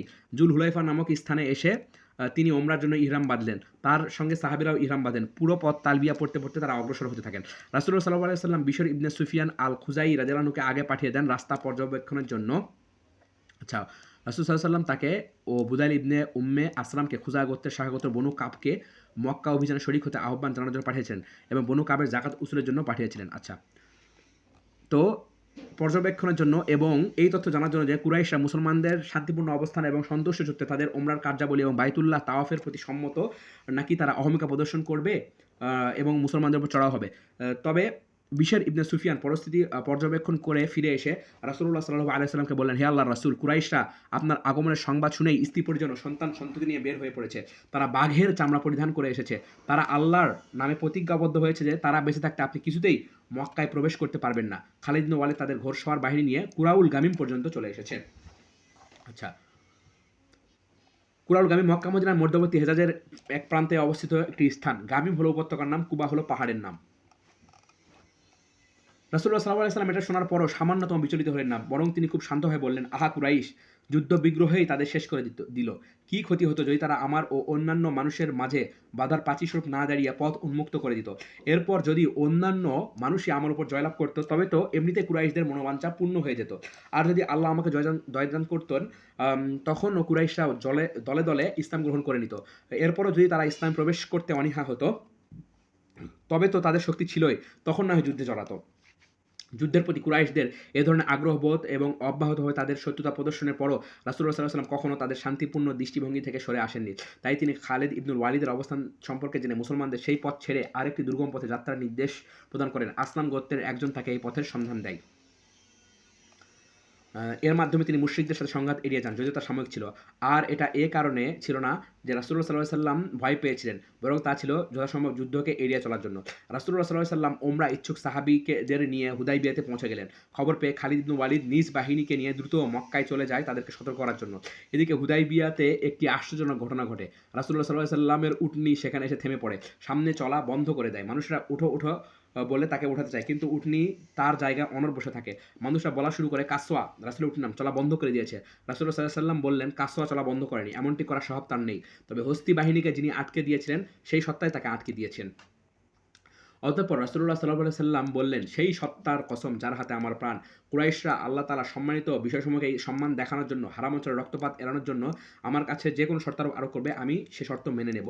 এখানে রাসূলুল্লাহ সাল্লাল্লাহু আলাইহি ওয়াসাল্লাম তার শান্তিপূর্ণ কর্মপন্থা ঘোষণা করেছেন। তিনি কসম করে বলেছেন, পবিত্র নগরী মক্কাভূমি, মানুষের প্রাণ ও ইজ্জত আবরু হেফাজতের জন্য তিনি যে কোনো ধরনের শর্ত মেনে নিতে প্রস্তুত রয়েছেন, যদিও সে শর্ত মানতে গেলে তাদেরকে নমনীয়তা প্রদর্শন করতে হয়।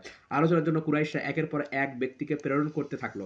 তাদের সকলেই উদ্দেশ্য ছিল নবীজিকে ভয় দেখানো, নবীজিকে ভীত সন্ত্রস্ত করে তোলা এবং কোনো শর্ত ও সুযোগ দেওয়া ছাড়াই মক্কা মুকাররমা থেকে তাদেরকে ফিরিয়ে দেওয়ার সর্বাত্মক চেষ্টা করা।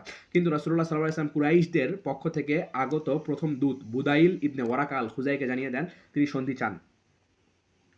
বুদাইল ইবনে ওয়ারাকা মক্কা বিজয়ের দিন ইসলাম গ্রহণ করেছেন। ইবনে ইসহাক উল্লেখ করেছেন, মক্কা বিজয়ের দিন কুরাইশের লোকেরা তার ঘরে, তার আজাদকৃত গোলাম রাফের ঘরে আশ্রয় গ্রহণ করে। হ্যাঁ, তার ঘরে এবং তার আজাদকৃত গোলাম রাফের ঘরে আশ্রয় গ্রহণ করে। তিনি ও তার ছেলে আব্দুল্লাহ হুনাইন, তায়েফ ও তাবুকের যুদ্ধে অংশগ্রহণ করেন। তিনি ছিলেন মক্কা বিজয়ের সময় ইসলাম গ্রহণকারী মহান ব্যক্তির একজন। একটি মতে বলা হয় তিনি মক্কা বিজয়ের পূর্বেই ইসলাম গ্রহণ করেছিলেন। আচ্ছা, তিনি উভয় পক্ষের মধ্যে শান্তি চুক্তি স্থাপন করতে আগ্রহী। নবীজি তাকে বলেছেন, আমরা তো কারো সঙ্গে লড়াই করতে আসিনি, আমরা এসেছি উমরা করতে।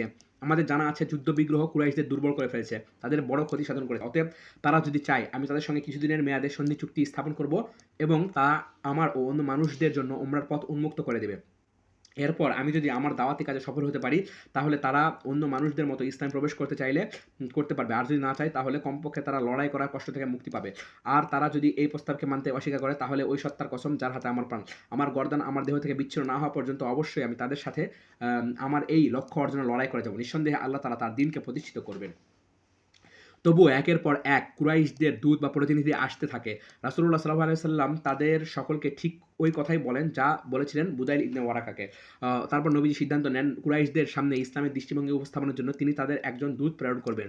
এই উদ্দেশ্যে তিনি উসমান ইবনে আফফান রাদিয়াল্লাহু আনহুকে নির্বাচন করেন। উসমান রাদিয়াল্লাহু আনহু পবিত্র মক্কা নগরীতে প্রবেশ করেন। কুরাইশদের সঙ্গে তার অনেক আলোচনা ও কথাবার্তা হয়, কিন্তু দীর্ঘ কয়েকদিন আলোচনা হওয়ার পরেও আলোচনা ব্যর্থ হয়। ইতিমধ্যে কয়েকদিন অতিবাহিত হয়ে যায়। এদিকে সাহাবীদের মাঝে কথা ছড়িয়ে পড়ে যে মক্কায় উসমানকে হত্যা করা হয়েছে। সে সময় দূত হত্যা করা যুদ্ধের ঘোষণা বলে বিবেচনা করা হতো। এই কারণে রাসূলুল্লাহ সাল্লাল্লাহু আলাইহি ওয়াসাল্লাম সাহাবীদের জিহাদের উপর বায়াত করতে বাধ্য হন, যা ইতিহাসে বায়াতে রিদওয়ান নামে প্রসিদ্ধ। যুদ্ধের ময়দান থেকে কেউ পৃষ্ঠপ্রদর্শন করবেন না, এই মর্মে সাহাবীগণ বায়াত গ্রহণ করেন। যুদ্ধ যেন বেঁধে যাচ্ছিল। সেই সময় হযরত উসমান রাদিয়াল্লাহু আনহু যদি জীবিত না ফিরে আসতেন, তাহলে যুদ্ধ হয়তো বেঁধেই যেত। অবশেষে যখন প্রমাণিত হলো যে ছড়িয়ে পড়া কথাটি ছিল ভুল, তখন মুসলমানগণের অন্তরাত্মা শান্ত হয় এবং স্বস্তি লাভ করে। এরপর কুরাইশদের পক্ষ থেকে আরেকজন দূতের আগমন ঘটে। তিনি ছিলেন সুহাইল ইবনে আমর। সুহাইল ইবনে আমর ইবনে লুয়াই ইবনে গালেব। সে ছিল জাহিলি যুগে কুরাইশদের মধ্যে প্রসিদ্ধ বাগ্মী এবং সম্ভ্রান্ত ব্যক্তি। কাফের অবস্থায় সে বদর যুদ্ধের দিন মুসলমানদের হাতে বন্দী হয়। তখন ওমর রাদিয়াল্লাহু আনহু বলেন, হে আল্লাহর রাসূল, আপনি তার সামনের দাঁত ভেঙে দেওয়ার নির্দেশ দিন, তাহলে সে আর কোনোদিন আপনার বিপক্ষে বিতর্ক করতে পারবে না। তখন রাসূলুল্লাহ সাল্লাল্লাহু আলাইহি ওয়াসাল্লাম বললেন, তাকে ছেড়ে দাও, আশা করা যায় সে একদিন এমন অবস্থানে পৌঁছাবে তুমি নিজে তার প্রশংসা করবে। পরে তিনি ইসলাম গ্রহণ করেন এবং রাসূলের ইন্তেকালের পর আরবের কিছু লোক যখন মুরতাদ হয়ে যেতে লাগলো, তখন তিনি ভাষণ দিয়ে বলতে লাগলেন, আল্লাহর কসম, নিশ্চয়ই এই ধর্ম সম্প্রসারিত হবে সূর্যের উদয় ও অস্তের সম্প্রসারণের মতো। আচ্ছা, তো সুহাইল ইবনে আমর, আম, তিনি হলেন সুহাইল ইবনে আমর। এত সব ঘটনা ঘটে যাওয়ার পর রাসূলুল্লাহ সাল্লাল্লাহু আলাইহি ওয়াসাল্লাম যে কোনো উপায় সন্ধি করতে আগ্রহী ছিলেন, কিন্তু কুরাইশরা তা বারবার প্রত্যাখ্যান করে যাচ্ছিল। তবে শেষমেশ কুরাইশরাও নিজেদের অবস্থান পরিবর্তন করতে বাধ্য হয়। তাদের পরিবর্তন শুরু হয় সুহাইল ইবনে আমরকে দূত হিসেবে প্রেরণের মাধ্যমে। সে ছিল কূটনীতি ও আলাপ আলোচনায় পারদর্শী প্রসিদ্ধ একজন ব্যক্তি। এছাড়া কুরাইশের অন্য নেতাদের মতো তার স্বভাব চরিত্রে একগুঁয়েমি ছিল না। এমনকি বর্ণিত আছে রাসূলুল্লাহ সাল্লাল্লাহু আলাইহি ওয়াসাল্লাম তাকে আগমন করতে দেখে বলে উঠলেন, হে সাহাবীগণ, এবার তোমাদের জন্য বিষয়টি সহজ হয়ে গিয়েছে। আরও বাস্তবে দেখা গিয়েছে রাসূল সাল্লাল্লাহু আলাইহি ওয়াসাল্লাম যেমনটি আশা করেছেন ঠিক তেমনটিই হয়েছে। সুহাইল কুরাইশ ও মুসলমানদের মাঝে সন্ধি স্থাপন করতে আগ্রহী হয়। তবে সেই সন্ধি চুক্তির মাঝে হঠকারিতা ও কঠোরতামূলক কিছু প্রস্তাব কাজও করে বসে। এরপরও সন্ধি চুক্তির প্রভাবে সন্ধি চুক্তির বিভিন্ন ধারা ও তার বাক্য চয়নের ক্ষেত্রে রাসূল সাল্লাল্লাহু আলাইহি ওয়াসাল্লামের নমনীয়তা ও সন্ধির ব্যাপারে তার প্রবল আগ্রহ প্রকাশ পেয়েছে। রাসূলুল্লাহ সাল্লাল্লাহু আলাইহি ওয়াসাল্লাম যখন কাতেবকে চুক্তি লেখককে ডেকে বললেন, লেখো বিসমিল্লাহির রহমানির রহিম, তখন সুহাইল বললেন, আল্লাহর কসম, রহমান কে তা আমি জানি না, বরং তুমি লেখো, হে আল্লাহ, তোমার নামে শুরু করছি, যেমন তুমি আগে লিখতে। তখন মুসলমানগণ বললেন, আল্লাহর কসম, আমরা বিসমিল্লাহির রহিম ছাড়া অন্য কিছু লিখতে পারবো না। কিন্তু রাসূল সাল্লাল্লাহু আলাইহি ওয়াসাল্লাম বললেন, লেখো, হে আল্লাহ, তোমার নামে শুরু করছি। অতঃপর রাসূলুল্লাহ সাল্লাল্লাহু আলাইহি ওয়াসাল্লাম বললেন, লেখো, এই চুক্তিনামাতে চুক্তিবদ্ধ হয়েছেন আল্লাহর রাসূল মুহাম্মদ। এটা দেখে সুহাইল বলে উঠল, যদি আমরা তোমাকে আল্লাহ রাসূল বলেই বিশ্বাস করতাম, তবে তো আমরা তোমাকে আল্লাহর ঘর থেকে বাধা দিতাম না এবং তোমার সাথে লড়াই করতেও উদ্যত হতাম না। তাই এর পরিবর্তে তুমি লেখো আব্দুল্লাহর পুত্র। তখন রাসূল সাল্লাল্লাহু আলাইহি ওয়াসাল্লাম বললেন, আল্লাহর কসম, অবশ্যই আমি আল্লাহর রাসূল, যদিও তোমরা আমাকে মিথ্যাবাদী সাব্যস্ত করো। আচ্ছা, লেখো আল্লাহর আব্দুল্লাহর পুত্র মুহাম্মদ। বর্ণনাকারী ইমাম জুহরি বলেন, রাসূলের এই নমনীয়তা প্রদর্শনের কারণ ছিল তার পূর্বোক্ত ওই কথা, যারা আল্লাহর সম্মানিত বিষয়সমূহের প্রতি সম্মান দেখানো ও হারাম অঞ্চলে হত্যাকাণ্ড এড়ানোর জন্য যে কোনো শর্ত আরোপ করবে, আমি সেই শর্ত মেনে নেব। এরপর রাসূলুল্লাহ সাল্লাল্লাহু আলাইহি ওয়াসাল্লাম বললেন, এই মর্মে যে এরপর এই মর্মে যে তোমরা আমাদের সাথে বাইতুলের জন্য পথ উন্মুক্ত করে দেবে, আমরা বাইতুল্লাহ তাওয়াফ করব। তখন সুহাইল বলল, আল্লাহর কসম, কোনোভাবে আরববাসী এই কথা বলার সুযোগ পেতে পারে না যে আমরা বাধ্য হয়ে এই প্রস্তাব গ্রহণ করেছি, তাই এবছর তোমাদের তাওয়াফের সুযোগ হবে না, তবে আগামী বছর তা হতে পারে। পরে সেভাবেই লেখা হলো। অতঃপর সুহাইল বলল, এবং এই শর্তে যে আমাদের মধ্যে হতে কোনো ব্যক্তি তোমার কাছে চলে গেলে তুমি তাকে আমাদের কাছে ফেরত পাঠাবে, যদিও সে তোমার ধর্ম অনুসারী হয়।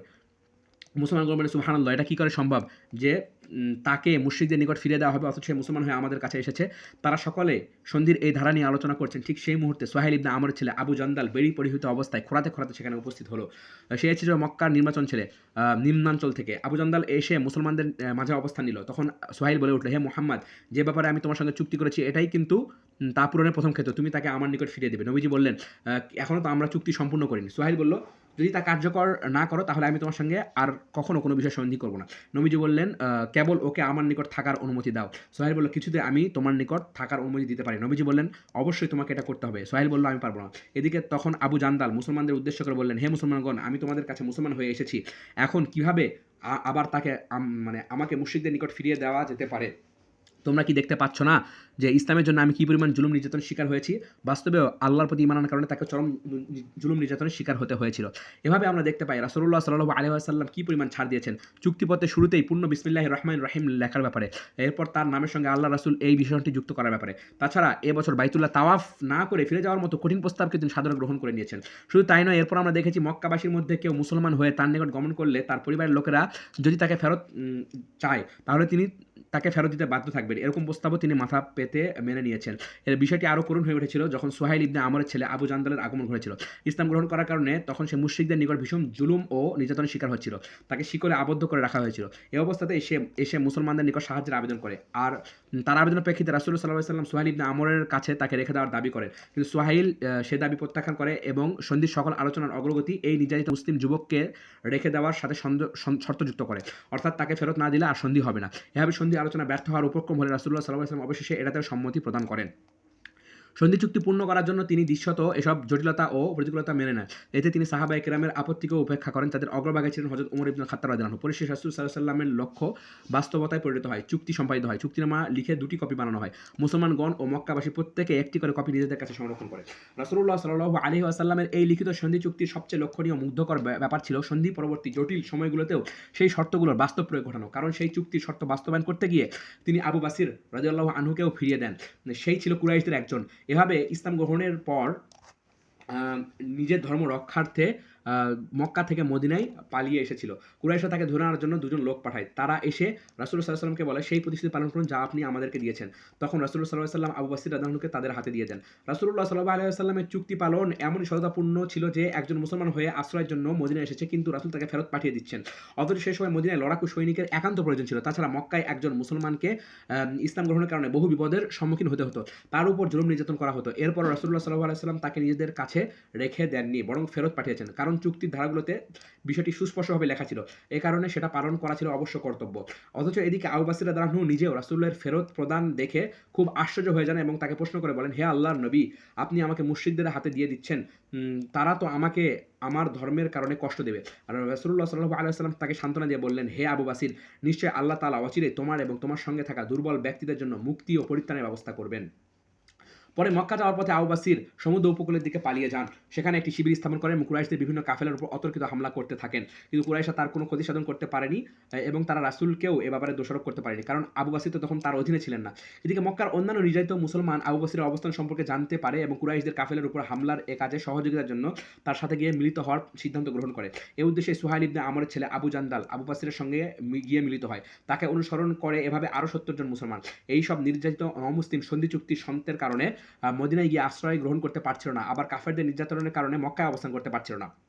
মক্কা থেকে এইসব মুসলমান আবু বসরের সঙ্গে যোগ দেওয়ার কারণে তাদের জনশক্তি বৃদ্ধি পায়। ফলে কুরাইশ কাফেলা ও আবু বসরের এই দলের মাঝে লড়াই তীব্রতা বেড়ে যায়। অবশেষে কুরাইশরা বাধ্য হয়ে তার রাসূলের কাছে আগমন করে এবং এই মুসলমান দলকে মদিনায় তার সঙ্গে মিলিয়ে নেওয়ার আবেদন করে। যেহেতু রাসূল সাল্লাল্লাহু আলাইহি ওয়াসাল্লাম প্রকৃত অর্থেই আশেপাশের মুশরিকদের সাথে শান্তি ও শৃঙ্খলার সঙ্গে বসবাস করার ইচ্ছা করতেন, এ কারণে তিনি তাদের আবেদন গ্রহণ করেন এবং এই মুসলমানদেরকে তার সঙ্গে মিলিয়ে নেন। লক্ষণে যে রাসূলুল্লাহ সাল্লাল্লাহু আলাইহি ওয়াসাল্লাম ইচ্ছা করলে তাদেরকে আগের অবস্থায় ছেড়ে রাখতে পারতেন।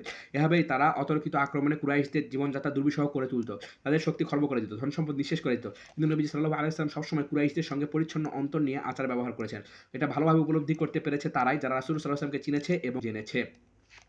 এমনটাই ছিল রাসূল সাল্লাল্লাহু আলাইহি সাল্লামের মুসলিমের সাথে রাসূল সাল্লাল্লাহু আলাইহি সাল্লামের সকল সন্ধি চুক্তি, যে চুক্তিগুলোর মূল ভিত্তি ছিল প্রতিশ্রুতি পালন, ন্যায়পরায়ণতা ও শান্তির প্রতি আগ্রহবোধ। বর্তমান বিশ্বের জন্য কতই না প্রয়োজন তার এই রীতিনীতিগুলো ধারণ করার। অমুসলিমদের সাথে নবীজি সাল্লাল্লাহু আলাইহি ওয়াসাল্লামের যুদ্ধ জিহাদ। যুদ্ধ বিগ্রহ একটি সামাজিক ও সনাতন বিষয়। পৃথিবীতে মানব আগমনের সূচনা লগ্ন থেকেই যুদ্ধ বিগ্রহ তার সঙ্গে অঙ্গাঙ্গিভাবে জড়িত। তবে এক এক চিন্তাধারাতে যুদ্ধ বিগ্রহ এক এক রকম। ইহুদিদের নিকট যুদ্ধ হলো বিনাশমূলক, কারণ তারা মনে করে তারাই হলো জগতের সর্বশ্রেষ্ঠ জাতি। আবার খ্রিস্টানদের নিকট যুদ্ধটা হলো এমন অগ্নি স্ফুলিঙ্গ যা উৎক্ষিপ্ত করা হয়েছে পৃথিবীকে পুড়িয়ে ফেলার জন্য। বিকৃত ইঞ্জিলে কথাটি এভাবেই বলা হয়েছে, তোমরা মনে করো না যে আমি এসেছি পৃথিবীতে শান্তি বিস্তারের জন্য। আমি শান্তির মশাল বহন করি না, আমি যা বহন করি তা হলো তরবারি। বরং ইঞ্জিলে সরাসরি একথাই বলেছে যে আমি এসেছি পৃথিবীতে অগ্নি স্ফুলিঙ্গ উৎক্ষেপণ করতে। এর দ্বারা আমি পৃথিবীকে জ্বালিয়ে দিতে চাই। খ্রিস্টানরা তাদের এই চিন্তাধারার প্রতিফলন ঘটিয়েছিল যখন বাইতুল মুকাদ্দাস তাদের হস্তগত হয়। সে সময় তারা সেখানে ৭০,০০০ মুসলমানকে হত্যা করেছিল। আর মুসলমানদের নিকট দাওয়াতের পথকে সুগম ও নিরাপদ করার জন্য এবং ইসলামী বিশ্বাস ধারণের স্বাধীনতা ও মুসলমানদের ইজ্জত আবরু হেফাজতের প্রয়োজনে যুদ্ধ সর্বদা বাধ্যতামূলক। এটা ছিল নিছক নিজেদের কর্তৃত্ব প্রতিষ্ঠা কিংবা অন্যদের অধীনস্থ করার জন্য নয়। অতএব শুধু ইসলাম গ্রহণই হত্যার প্রতিবন্ধক নয়, আবার শুধু কুফরি ও হত্যাকে আবশ্যক করে না। এই সিদ্ধান্ত দিয়েছেন হানাফি, মালিকি, হাম্বলি ও হাম্বলি মাযহাবের সকল ফিকহবিদ। তারা বলেন কারো সঙ্গে লড়াইয়ের ভিত্তিমূল হলো তার পক্ষ থেকে যুদ্ধ, লড়াই, আক্রমণ, নিছক তার কুফরি নয়। অতএব কোনো ব্যক্তিকে শুধু ইসলামী বিশ্বাসের বিরোধী হওয়ার কারণে হত্যা করা যাবে না, তবে তাকে হত্যা করা যেতে পারে ইসলামের উপর আক্রমণ করার কারণে। আর যারা লড়াই করতে পারে না তাদের সঙ্গে লড়াই করা কিংবা তাদের হত্যা করা বৈধ নয়, তাদের সঙ্গে সন্ধিমূলক আচরণ করা আবশ্যক। যুদ্ধকে অত্যাবশ্যক বলার দ্বারা আমাদের উদ্দেশ্য কখনো এমন নয় আমরা সেটা কামনা করি কিংবা তা সংঘটিত হওয়ার অপেক্ষায় থাকি, বরং আমাদের অবস্থান এর সম্পূর্ণ বিপরীত। আমরা মুসলমানগণ সকল কৌশল ব্যর্থ হওয়ার পর সব শেষে যুদ্ধের সিদ্ধান্ত নিয়ে থাকি, যুদ্ধকে সর্বশেষ উপায় হিসেবে গ্রহণ করি। আমরা যুদ্ধের প্রতি ধাবিত হই কেবল সত্য প্রতিষ্ঠা, মন্দকে নির্মূল অথবা জীবনের নিরাপত্তা নিশ্চিত করার জন্য। যুদ্ধ যেহেতু একটি অত্যাবশ্যক বিষয়, তা থেকে পরিত্রাণের কোনো উপায় নেই, সেহেতু ইসলাম মুসলমানদের যুদ্ধ জিহাদের জন্য নৈতিক কিছু নীতিমালা প্রণয়ন করে দিয়েছে, যাতে তাদের মন্দ কর্ম থেকে এবং নিন্দনীয় বিষয়াবলী থেকে বিরত রাখতে পারে। ইসলামে এই বিষয়টির প্রতি যথেষ্ট গুরুত্ব আরোপ করা হয়েছে।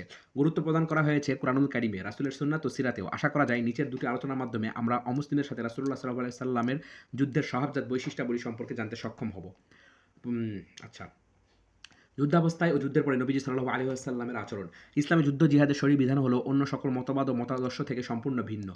যে ব্যক্তি ইসলামে যুদ্ধ জিহাদের বৈশিষ্ট্যাবলী সম্পর্কে জানতে ইচ্ছুক তাকে প্রথমে ইসলামের বিজয় বৈশিষ্ট্যাবলী সম্পর্কে জানতে হবে, যাতে সে ইসলামের এই যুদ্ধ জিহাদকে অন্যদের শিথিলতামূলক কিংবা সীমালঙ্ঘনমূলক যুদ্ধ বিগ্রহের মানদণ্ড দিয়ে পরিমাপ না করে।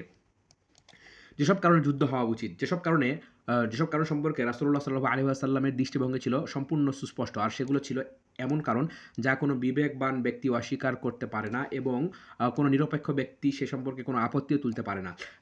এই কারণগুলোর মধ্যে রয়েছে অন্যের আক্রমণ প্রতিহত করা, নিজের জীবন, ধন সম্পদ, পরিবার পরিজন, দেশ ও ধর্মকে রক্ষা করা, একইভাবে সেই সব মুমিনের ধর্ম ও বিশ্বাসের নিরাপত্তা নিশ্চিত করা, কাফেররা যাদেরকে তাদের ধর্মের কারণে কষ্ট দেয় এবং ধর্ম পালনে বাধা প্রদান করে। যুদ্ধের আরেকটি উদ্দেশ্য হলো দাওয়াতের পথকে সুগম করা, যাতে সকল মানুষের কাছে তা পৌঁছে দেওয়া যেতে পারে। আর সর্বশেষ যারা প্রতিশ্রুতি ভঙ্গ করে তাদেরকে সমুচিত শিক্ষা দেওয়া। যদিও ইসলামে জিহাদের লক্ষ্য ও উদ্দেশ্যসমূহ মহৎ ও কল্যাণকর, তারপরও রাসূলুল্লাহ সাল্লাল্লাহু আলাইহি ওয়াসাল্লাম স্বাভাবিকভাবে মানুষের সাথে যুদ্ধে জড়াতে আগ্রহী ছিলেন না। যদিও তারা অমুসলিম মানুষেরা সবসময় আগে বেড়ে শত্রুতা করত, আর মুসলমানদের সাথে তাদের শত্রুতা ছিল প্রকাশ্যে। এ কারণে আমরা দেখি হযরত ইবনুল কাইয়িম রাহিমাহুল্লাহ তার বিখ্যাত জাদুল মাআদ গ্রন্থে লড়াইয়ের পূর্বে দাওয়াত প্রদান শিরোনামে লিখেছেন, রাসূলুল্লাহ সাল্লাল্লাহু আলাইহি ওয়াসাল্লাম যুদ্ধের উদ্দেশ্যে প্রেরিত সৈন্যদলের প্রধানকে নির্দেশ প্রদান করতেন যেন লড়াইয়ের পূর্বে শত্রুকে এই প্রস্তাব করে, হয় তারা ইসলাম গ্রহণ করবে অথবা হিজরত করে মদিনায় চলে আসবে, অথবা হিজরত ব্যতীত শুধু ইসলাম গ্রহণ করবে, আর তখন তারা মুসলিম বেদুইনদের মতো নিরাপদে অবস্থান করবে। তখন বিনা যুদ্ধে প্রাপ্ত সম্পদ এবং কর হিসাবে আদায় করা সম্পদে তাদের কোনো অংশ থাকবে না। তারা যদি উক্ত প্রস্তাবে সাড়া দেয় তাহলে সে তা গ্রহণ করবে, আর যদি অস্বীকার করে তাহলে আল্লাহর কাছে সাহায্য প্রার্থনা করে তাদের বিরুদ্ধে লড়াই শুরু করে দেবে। শত্রুদের বিরুদ্ধে রাসূলুল্লাহ সাল্লাল্লাহু আলাইহি ওয়াসাল্লাম অনেকগুলো যুদ্ধ জিহাদ পরিচালনা করেছেন। কখনো শত্রু ছিল মুশরিক, কখনো ইহুদি, কখনো খ্রিস্টান। তবে কেউ যদি তারা এইসব যুদ্ধ জিহাদকে গভীরভাবে পর্যবেক্ষণ করে তাহলে সে দেখতে পাবে রাসূলুল্লাহ সাল্লাল্লাহু আলাইহি ওয়াসাল্লাম কত অমায়িক আচরণ করেছেন সেসব লোকদের সাথেও যারা তাকে নানাভাবে কষ্ট দিয়েছে, তার উপর জুলুম ও নির্যাতন করেছে। যারা তার সাথে খারাপ আচরণ করেছে তিনি তাদের সঙ্গে তার বিপরীতে উত্তম আচরণ করেছেন। শত্রুর আক্রমণ প্রতিহত করতে অগ্রগামী মুজাহিদ সাহাবীদের উদ্দেশ্যে রাসূল সাল্লাল্লাহু আলাইহি ওয়াসাল্লাম কর্তৃক প্রদত্ত ওসিয়ত নিয়ে ও যুদ্ধক্ষেত্রে রাসূল সাল্লাল্লাহু আলাইহি ওয়াসাল্লামের মধ্যম কর্মপন্থা নিয়ে আমরা যখন চিন্তা করি তখন আমরা তার সেই ওসিয়তের মধ্যে উত্তম চরিত্রের পূর্ণতা এবং লক্ষ্যের মহত্বের বহিঃপ্রকাশ দেখতে পাই। যেমন রাসূলুল্লাহ সাল্লাল্লাহু আলাইহি ওয়াসাল্লাম হযরত আব্দুর রহমান বিন আউফ রাদিয়াল্লাহু আনহুকে ওসিয়ত করেন, ষষ্ঠ হিজরি শাবান মাসে দোমাতুল জান্দালে বসবাসরত খ্রিস্ট ধর্মের অনুসারী কালব গোত্রের উদ্দেশ্যে তাকে প্রেরণ করেছিলেন। রওনার মুহূর্তে হযরত আব্দুর রহমান বিন আউফকে নবীজি বলেন, তোমরা সকলে আল্লাহর রাস্তায় জিহাদ করো, যারা আল্লাহ তাআলাকে অস্বীকার করে তাদের বিরুদ্ধে লড়াই করো, তবে তোমরা খেয়ানত করবে না, ধোঁকা দিবে না, কারো চেহারা বিকৃত করবে না, কোনো শিশুকে হত্যা করবে না, তোমাদের জন্য এটাই আল্লাহর প্রতিশ্রুতি এবং তোমাদের নবী মুহাম্মাদের আদর্শ। একইভাবে মুতার যুদ্ধে প্রেরিত সৈন্যবাহিনীর উদ্দেশ্যে রাসূলুল্লাহ সাল্লাল্লাহু আলাইহি ওয়াসাল্লাম ওসিয়ত করেন, তিনি তাদেরকে উপদেশ দিয়ে বলেন, তোমরা আল্লাহর নামে তার রাস্তায় জিহাদ করো, যারা আল্লাহ তাআলাকে অস্বীকার করে তাদের বিরুদ্ধে লড়াই করো, তবে খেয়ানত করবে না, ধোঁকা দিবে না, কারো চেহারা বিকৃত করবে না, শিশু, মহিলা, অতিশয় বৃদ্ধ এবং ইবাদতখানায় ইবাদতে মগ্ন ব্যক্তিকে হত্যা করবে না। রাসূলুল্লাহ সাল্লাল্লাহু আলাইহি ওয়াসাল্লাম তার যুদ্ধক্ষেত্রগুলোতেও ন্যায়পরায়ণতার আচরণ করেছেন। তিনি প্রতিপক্ষ যোদ্ধাকে অথবা তার সঙ্গে খেয়ানত করতে উদ্যত ব্যক্তিকে শাস্তি দেওয়ার ক্ষেত্রে কখনো সীমা লঙ্ঘন করতেন না। তার জীবনের বহু ঘটনাতেই আমরা এই বিষয়টি দেখতে পাই। সেগুলোর মধ্যে একটি আশ্চর্যজনক ঘটনা হলো খাইবার বিজয়ের পর যে সকল ইহুদি তাকে হত্যার জন্য গোপনে তার খাবারে বিষ মিশিয়েছিল তাদের সঙ্গে ঘটে যাওয়া ঘটনা। হযরত আবু হুরায়রা রাদিয়াল্লাহু আনহু বর্ণনা করে বলেন, খাইবার বিজয়ের পর ইহুদিদের পক্ষ থেকে রাসূলুল্লাহ সাল্লাল্লাহু আলাইহি ওয়াসাল্লামকে একটি ভুনা ছাগল হাদিয়া দেওয়া হয়। উক্ত ছাগলের গোশতে বিষ মিশ্রিত ছিল। তখন রাসূলুল্লাহ সাল্লাল্লাহু আলাইহি ওয়াসাল্লাম সবাইকে রাসূল সাল্লাল্লাহু বললেন, এখানে যত ইহুদি আছে তাদের সবাইকে আমার কাছে একত্রিত করো। নির্দেশ অনুযায়ী তারা সকলে তার কাছে একত্রিত হলো। তিনি তাদেরকে বললেন, আমি তোমাদের একটি বিষয় জিজ্ঞাসা করতে চাই, তোমরা কি সে ব্যাপারে আমাকে সঠিক তথ্য দেবে? ইহুদিরা বলল, জি অবশ্যই। রাসূলুল্লাহ সাল্লাল্লাহু আলাইহি ওয়াসাল্লাম তাদেরকে জিজ্ঞাসা করলেন, তোমাদের পিতাকে? তারা বলল, অমুক। রাসূল সাল্লাল্লাহু আলাইহি ওয়াসাল্লাম বললেন, তোমরা মিথ্যা বলেছ, তোমাদের পিতা অমুক। তারা বলল, আপনি সত্য বলেছেন। রাসূলুল্লাহ সাল্লাল্লাহু আলাইহি ওয়াসাল্লাম তাদেরকে আবার বললেন, আমি যদি তোমাদেরকে আরেকটি বিষয় জিজ্ঞেস করি তোমরা কি আমাকে সঠিক তথ্য দিবে? তারা বলল, জি অবশ্যই। আমরা যদি মিথ্যা বলি তাহলে আপনি আমাদের মিথ্যাকে ধরতে পারবেন, যেমনটি ধরেছেন আমাদের পিতার ব্যাপারে। আচ্ছা। রাসূলুল্লাহ সাল্লাল্লাহু আলাইহি ওয়াসাল্লাম তাদেরকে জিজ্ঞাসা করলেন, কারা জাহান্নামী হবে? তারা বলল, আমরা সেখানে অল্প কিছুদিন অবস্থান করব, এরপর তোমরা সেখানে যাবে। আ রাসূল সাল্লাল্লাহু আলাইহি ওয়াসাল্লাম বললেন, তোমরাই সেখানে অপদস্থ হয়ে পড়ে থাকো, আল্লাহর কসম তোমাদের পরে আমরা সেখানে যাব না। এরপর নবীজি তাদের আবার বললেন, আমি যদি তোমাদের আরেকটি বিষয় জিজ্ঞেস করি তোমরা কি আমাকে সঠিক তথ্য দিবে? তারা বলল, অবশ্যই হ্যাঁ আবুল কাসেম। নবীজি তাদেরকে জিজ্ঞেস করলেন, তোমরা কি ছাগলের গোশতে বিষ মিশিয়েছো? তারা বলল, জি মিশিয়েছি। নবীজি বললেন, তোমরা কেন এই কাজ করেছো? তারা বলল, আমাদের উদ্দেশ্য ছিল যদি আপনি মিথ্যাবাদী হয়ে থাকেন তাহলে আমরা এর মাধ্যমে আপনার অনিষ্ট থেকে নিষ্কৃতি পাবো, আর আপনি যদি সত্যি নবী হয়ে থাকেন তাহলে এই বিষ আপনার কোনো ক্ষতি করতে পারবে না। এখানে আমরা দেখতে পাই রাসূলুল্লাহ সাল্লাল্লাহু আলাইহি ওয়াসাল্লাম সামান্যতম উত্তেজিত না হয়ে ধীরস্থিরতার সাথে ইহুদীদের বিষয়টি যাচাই করে দেখেছেন। তিনি তাদের বিরুদ্ধে এমন কিছু প্রমাণ উপস্থাপন করেন যার কারণে তারা নিজেরাই স্বীকার করতে বাধ্য হয় তারা গোপনে তাকে হত্যা করার চেষ্টা করেছিল। তিনি জানতে পারেন এই ইহুদীরা তাদের এক মহিলাকে নির্দেশ দিয়েছিল সে যেন ছাগলের গোশতে বিষ মিশ্রিত করে রাসূল সাল্লাল্লাহু আলাইহি ওয়াসাল্লামের সামনে পেশ করে। অতএব দেখা যায় মূলত ইহুদি পুরুষগণ এই ষড়যন্ত্রের নির্দেশ দিয়েছিল আর প্রকাশ্যভাবে কাজটি সম্পাদন করেছিল এবং কাজের সাথে সরাসরি জড়িত ছিল ইহুদি মহিলা। এই ঘটনার পর সাহাবীরা রাসূলুল্লাহ সাল্লাল্লাহু আলাইহি ওয়াসাল্লামকে বললেন, আপনি কি এই বিষ প্রয়োগকারী মহিলাকে হত্যা করবেন না? নবীজি তখন তাদের প্রস্তাবকে প্রত্যাখ্যান করে বললেন, এটা তো হত্যা নয়, হত্যার চেষ্টা মাত্র, সুতরাং তাকে হত্যা করা বৈধ হবে না। অবশ্য নবী সাল্লাল্লাহু আলাইহি ওয়াসাল্লাম ওই মহিলাকে অন্য কোনো শাস্তিও প্রদান করেননি। এমনকি যে সকল ইহুদি মহিলাটিকে বিষ মেশানোর নির্দেশ দিয়েছিল তাদেরকেও তিনি কোনো শাস্তির মুখোমুখি করেননি। কারণ তিনি তাদের কথা যৌক্তিক মনে করেছিলেন যে তিনি যদি মিথ্যাবাদী হয়ে থাকেন তাহলে তারা তার অনিষ্ট থেকে নিষ্কৃতি পাবে, আর যদি তিনি সত্যনিবী হয়ে থাকেন তাহলে এই বিষ তার কোনো ক্ষতি করতে পারবে না। যদিও তিনি তাদের এই যুক্তিকে গ্রহণ করেছিলেন, কিন্তু তাদের কেউ তখনও তার প্রতি ঈমান আনেনি। উক্ত ঘটনার মাধ্যমে প্রমাণিত হয় তারা সত্য উদ্ঘাটনের জন্য কাজটি করেনি, বরং রাসূলের প্রতি তাদের সীমাহীন হিংসা বিদ্বেষের কারণেই এমন কাজটি করেছে। আশ্চর্যজনক হলো এরপরও নবীজি তাদেরকে কোনো ধরনের শাস্তি প্রদান করেননি। তবে বিশর বিন বারা মারুর নামে এক সাহাবী, আচ্ছা, তিনি দ্বিতীয় বায়াতে আকাবাতে অংশগ্রহণ করেন, এছাড়া বদর উহুদ যুদ্ধে অংশগ্রহণ করেন। খায়বার বিজয়ের পর সেখানেই রাসূলুল্লাহ সাল্লাল্লাহু আলাইহি ওয়াসাল্লামের সাথে বিষযুক্ত গোশত খেয়ে মারা যান। এক বর্ণনা বলা হয় গোশত যেখানে খেয়েছিলেন সেখানেই মারা গিয়েছিলেন। আচ্ছা,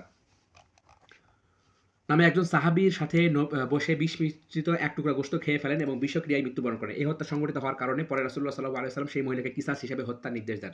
তবে তার সঙ্গে খায়বারের অন্য কোনো ইহুদিকে হত্যা করা হয়নি। কাজী ইয়াজ রাহিমাহুল্লাহ বলেন, রাসূলুল্লাহ সাল্লাল্লাহু আলাইহি ওয়াসাল্লাম যখন গোশতে মহিলার বিষ মিশ্রণ সম্পর্কে অবগত হন তখন তিনি তাকে হত্যার নির্দেশ দেননি, বরং রাসূলুল্লাহ সাল্লাল্লাহু আলাইহি ওয়াসাল্লাম কে যখন বলা হলো আপনি কি তাকে হত্যা করবেন না, তখন তিনি উত্তরে বলেছিলেন না। কিন্তু পরে যখন সেই বিষ খেয়ে সাহাবী বিশর বিন মারা নিহত হলেন তখন কেবল রাসূল সাল্লাল্লাহু আলাইহি ওয়াসাল্লামের সেই মহিলার নিকট সেই মহিলাকে নিহত সাহাবীর পরিবারের নিকট অর্পণ করলেন। তারপর তার পরিবারের লোকেরা সেই মহিলাকে কিসাস হিসেবে হত্যা করে। যুদ্ধক্ষেত্রে রাসূলুল্লাহ সাল্লাল্লাহু আলাইহি ওয়াসাল্লামের সবচেয়ে বড় বৈশিষ্ট্য ছিল অন্যের প্রতি সদয় আচরণ। তাই যুদ্ধক্ষেত্রেও তিনি শত্রুপক্ষের শিশু-কিশোর, অতিশয় বৃদ্ধ, মহিলা, অসুস্থ এবং অক্ষম ব্যক্তিদের প্রতি দয়ার্দ্র আচরণ করেছেন। তিনি সর্বদা যুদ্ধের সেনাপতিদের উপদেশ দিতেন তারা যেন তাকওয়া অবলম্বন করে এবং আল্লাহ তাআলার পর্যবেক্ষণের কথা স্মরণ রাখে। তাহলে এটা যুদ্ধনীতি মেনে চলতে এবং যুদ্ধের সকল কার্যক্রমে দয়ার্দ্র আচরণ করতে সাহায্য করবে। যদিও তা মানুষের দৃষ্টির আড়ালেই হোক না কেন। এবং নবীজি শুধু এতটুকু আদেশ করে ক্ষান্ত হননি, বরং স্পষ্টভাবে কোনো বাচ্চাকে হত্যা করতে কঠিনভাবে নিষেধ করেছেন। হযরত বুরায়দা রাদিয়াল্লাহু আনহু বলেন, রাসূলুল্লাহ সাল্লাল্লাহু আলাইহি ওয়াসাল্লাম যখন কাউকে সৈন্যবাহিনীর আমির নিযুক্ত করতেন, বাহিনী ছোট হোক কিংবা বড়, তখন তিনি সেই আমিরকে বিশেষভাবে বলতেন সে যেন নিজেদের ব্যাপারে তাকওয়া অবলম্বন করে এবং তার সঙ্গে বিদ্যমান মুসলমানদের সাথে ভালো আচরণ করে।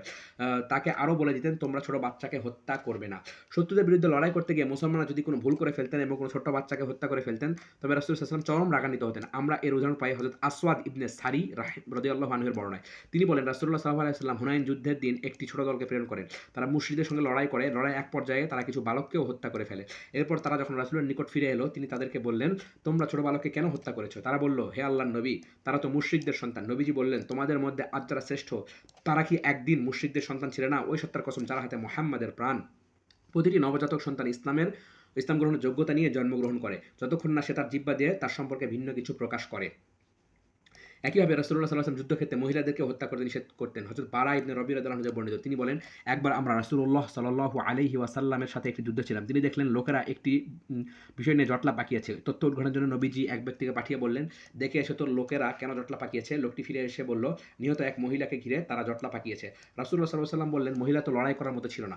অগ্রগামী বাহিনীর প্রধান ছিলেন হযরত খালিদ ইবনে ওয়ালিদ রাদিয়াল্লাহু আনহু। নবীজি এক ব্যক্তিকে তার নিকট পাঠিয়ে বলে দিলেন, তুমি তাকে গিয়ে বলে দাও সে যেন কোনো মহিলাকে এবং কোনো শ্রমিককে হত্যা না করে। যুদ্ধক্ষেত্রে রাসূলুল্লাহ সাল্লাল্লাহু আলাইহি ওয়াসাল্লামের আরেকটি বিশেষ বৈশিষ্ট্য ছিল তিনি সেসব ব্যক্তির অপারগতা বিবেচনা রাখতেন যাদেরকে যুদ্ধক্ষেত্রে আসতে বাধ্য করা হয়েছে। হযরত আব্দুল্লাহ ইবনে আব্বাস বর্ণনা করেন, রাসূলুল্লাহ সাল্লাল্লাহু আলাইহি ওয়াসাল্লাম বদর যুদ্ধ শুরু হওয়ার সামান্য পূর্বে সাহাবীদেরকে বলেছিলেন, আমি জানি বনু হাশেম এবং অন্যান্য গোত্রের কয়েকজন ব্যক্তিকে জোরপূর্বক যুদ্ধে আনা হয়েছে। আমাদের বিরুদ্ধে লড়াই করার তাদের কোনো প্রয়োজন বা ইচ্ছা নেই। অতএব তোমাদের মধ্যে কেউ যদি বনু হাশেমকে কাউকে সামনে পায় সে যেন হত্যা না করে। যে ব্যক্তি আবুল বুখতারি বিন হিশাম বিন হারেস বিন আসাদকে সামনে পাবে সে যেন তাকে হত্যা না করে। এভাবে আমার চাচা আব্বাস ইবনে আব্দুল মুত্তালিবকে যে ব্যক্তি সামনে পাবে সে যেন তাকে হত্যা না করে, কারণ তাকেও বের হতে বাধ্য করা হয়েছে। রাসূলুল্লাহ সাল্লাল্লাহু আলাইহি ওয়াসাল্লাম যুদ্ধের ময়দানেও সাহাবীগণের অন্তরে প্রতিশ্রুতি পালনের গুরুত্ব জাগিয়ে তুলতে আগ্রহী ছিলেন। তিনি সৈন্য দলকে বিদায় জানানোর মুহূর্তে ওসিয়ত করে বলতেন, তোমরা ধোঁকা দিবে না। নবীজির এই বিষয়টির গুরুত্ব এতটাই বেশি ছিল যে তিনি ধোঁকা দানকারী থেকে নিজেদের সম্পর্কহীনতার ঘোষণা দিতেন, যদিও ধোঁকা দানকারী হতো মুসলমান আর ধোঁকাগ্রস্ত ব্যক্তি হতো কাফের। তিনি নিষেধ করেছেন, যে ব্যক্তি কাউকে জানা নিরাপত্তা দিবে এরপর তাকে হত্যা করে ফেলবে তাহলে সেই হত্যাকারীর সাথে আমার কোনো সম্পর্ক নেই, নিহত ব্যক্তি যদি কাফেরও হয়। একইভাবে মানুষের জানের নিরাপত্তা দেওয়ার ক্ষেত্রেও তিনি ছিলেন পূর্ণ আগ্রহী। এ কারণে নবীজি সাল্লাল্লাহু আলাইহি ওয়াসাল্লাম যে কোনো ব্যক্তির ইসলাম গ্রহণ মেনে নিতেন যদিও তার অতীত কার্যাবলী সত্যতায় ভরপুর থাকতো। এর একটি উদাহরণ হলো হযরত উসামা বিন যায়েদ রাদিয়াল্লাহু আনহু এর কাজটিকে নবীজির নিন্দা করা। তিনি এক মুশরিক যোদ্ধাকে তার সামনে ইসলামের কালেমা উচ্চারণ করার পরও হত্যা করেছিলেন। যদিও পারিপার্শ্বিক সকল অবস্থা নির্দেশ ছিল, তার ইসলাম গ্রহণের স্বীকারোক্তি ছিল নিছক প্রাণ রক্ষার্থে। ঘটনাটি বর্ণনা করেছেন ইমাম মুসলিম রাহিমাহুল্লাহ। তিনি বর্ণনা করেন রাসূলুল্লাহ সাল্লাল্লাহু আলাইহি ওয়াসাল্লাম মুশরিক সম্প্রদায়ের বিরুদ্ধে লড়াই করার জন্য মুসলিমদের একটি বাহিনীকে প্রেরণ করলেন। একসময় উভয় দল আচ্ছা 658 এই ঘটনাটি কখন ঘটেছে? সপ্তম হিজরির রমজান মাসে মাইফায়া গ্রামে অবস্থিত বনু উয়াল ও বনু আবদ বিন সাহাবার উদ্দেশ্যে। আচ্ছা, গালিব বিন আব্দুল্লাহ ইসের কাহিনীতে। আচ্ছা, একসময় উভয় দল পরস্পরের মুখোমুখি হলো। মুশরিক বাহিনীর মধ্যে একজন চতুর ব্যক্তি ছিল। যখনই সে কোনো মুসলমানকে লক্ষ্যবস্তু বানাতো, আচমকা তার উপর ঝাঁপিয়ে পড়ে তাকে শহীদ করে দিত।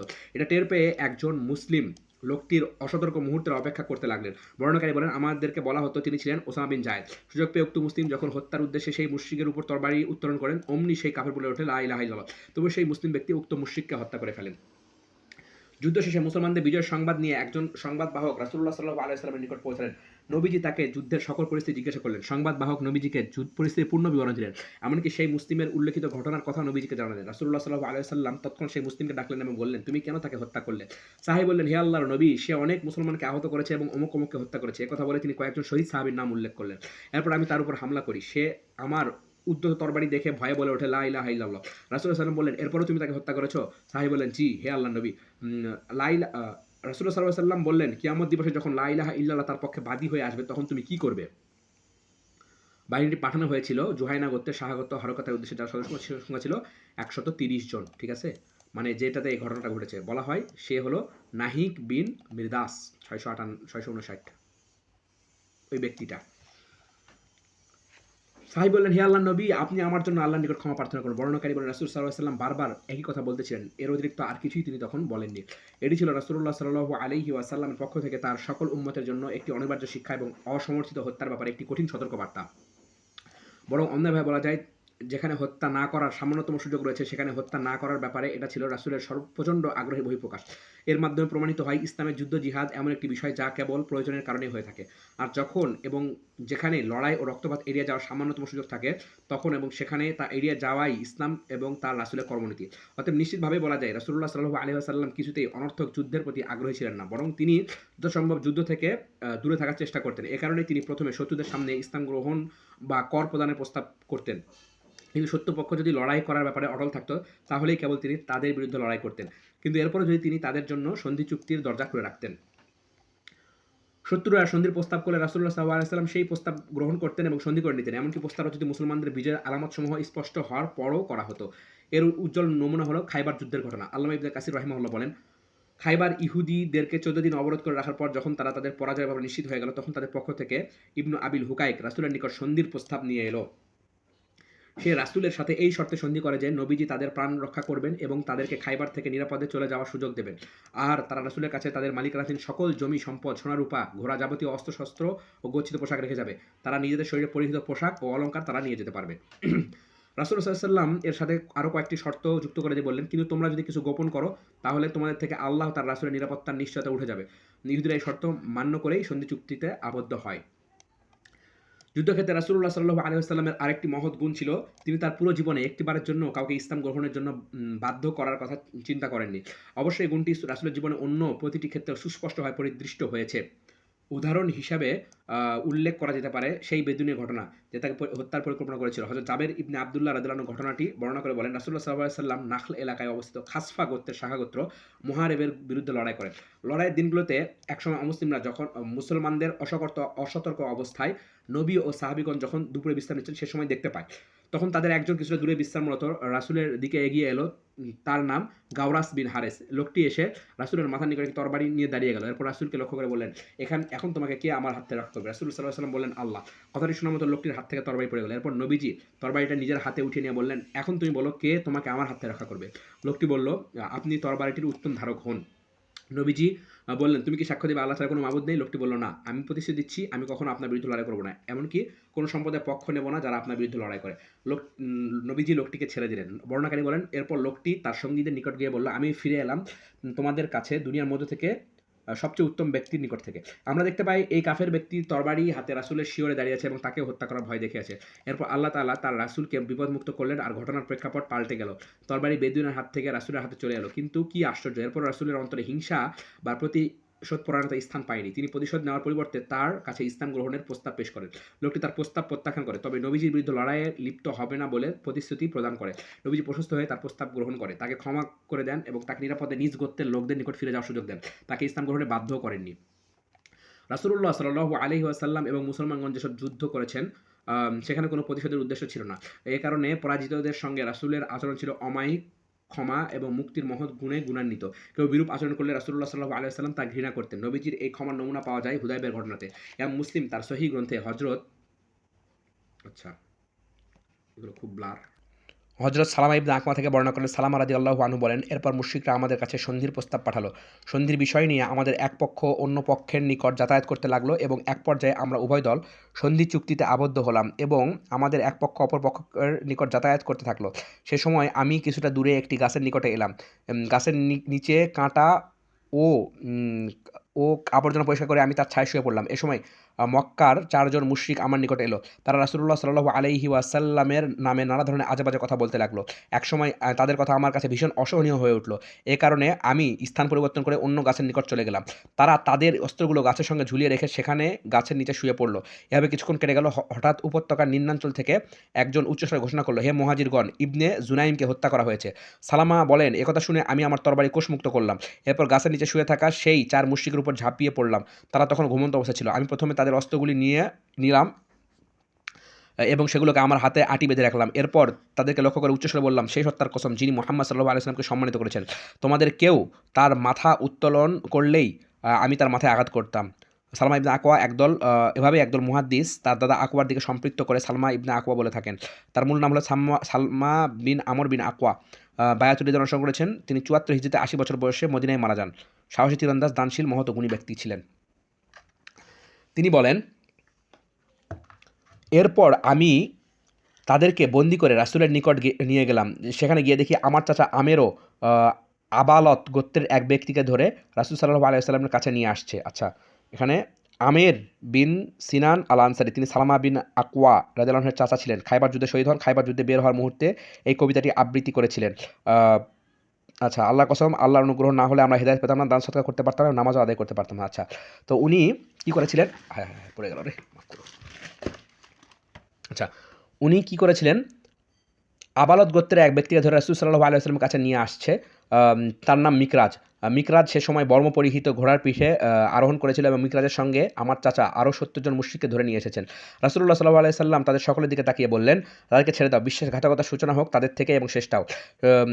তিনি তাদের সবাইকে মাফ করে দিলেন। এর প্রেক্ষিতে আল্লাহ তাআলা নাজিল করেন, ওয়াহুয়াল্লাযী কাফফা আইদিয়াকুম ওয়া আনহুম আইদিয়াকুম। আসলে মক্কা উপত্যকায় তাদের হাতকে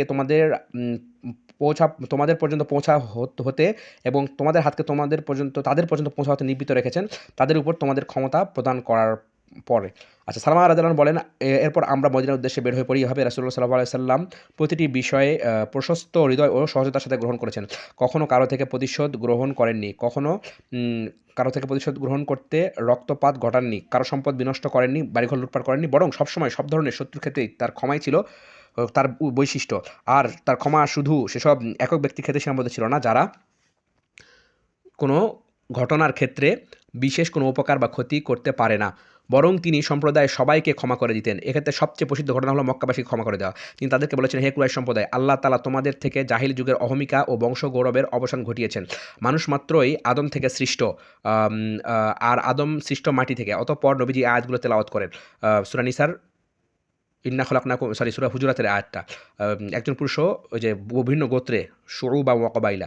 এরপর রাসূল সাল্লাল্লাহু আলাইহি ওয়াসাল্লাম বললেন, হে কুরাইশ সম্প্রদায়, আমি তোমাদের সাথে কেমন আচরণ করব বলে তোমরা আশা করো? কুরাইশরা বলল, আমরা উত্তম আচরণ আশা করি। তুমি আমাদের সম্মানিত ভাই এবং সম্মানিত ভাইয়ের সন্তান। রাসূল সাল্লাল্লাহু আলাইহি ওয়াসাল্লাম বললেন, ঠিক আছে, তোমরা সবাই মুক্ত স্বাধীন। রাসূলুল্লাহ সাল্লাল্লাহু আলাইহি ওয়াসাল্লামের দয়া ও ক্ষমা এতটাই ব্যাপক ও বিস্তৃত ছিল যে যেসব গোত্র তার আহ্বানের বিরোধিতা করেছে এবং তার বিরুদ্ধে লড়াই লিপ্ত হয়েছে, পরে যখন তারা তাদের উপর বিজয়ী হয়েছেন, তখন ক্ষমার পাশাপাশি তিনি তাদেরকে পূর্ব পদমর্যাদাও ফিরিয়ে দিয়েছেন। যেমন বনু ফাজারার নেতা ওয়াইনা ইবনে হিসানকে তার পূর্ব নেতৃত্ব ফিরিয়ে দিয়েছেন। অথচ নবীজি খুব ভালো করে জানতেন যে আহজাব যুদ্ধের দিনগুলোতে মদিনা মুনাওয়ারা মুনাওয়ারাকে অবরোধকারী বাহিনীর মধ্যে সেও ছিল। সে তখন গাতফান গোত্রের পতাকা তলে অবস্থান করছিল। আব্বাস বিন মিরদাসকে বনু সুলাইমের নেতৃত্বে ফিরিয়ে দিয়েছেন। একইভাবে আকরা বিন হাবেসকে তামিম গোত্রের নেতৃত্ব ফিরিয়ে দিয়েছেন। জাইফার ও আব্বাদকে ওমানের নেতৃত্ব ফিরিয়ে দিয়েছেন। ইয়ামেনের নেতৃত্ব ফিরিয়ে দিয়েছেন বাজানকে।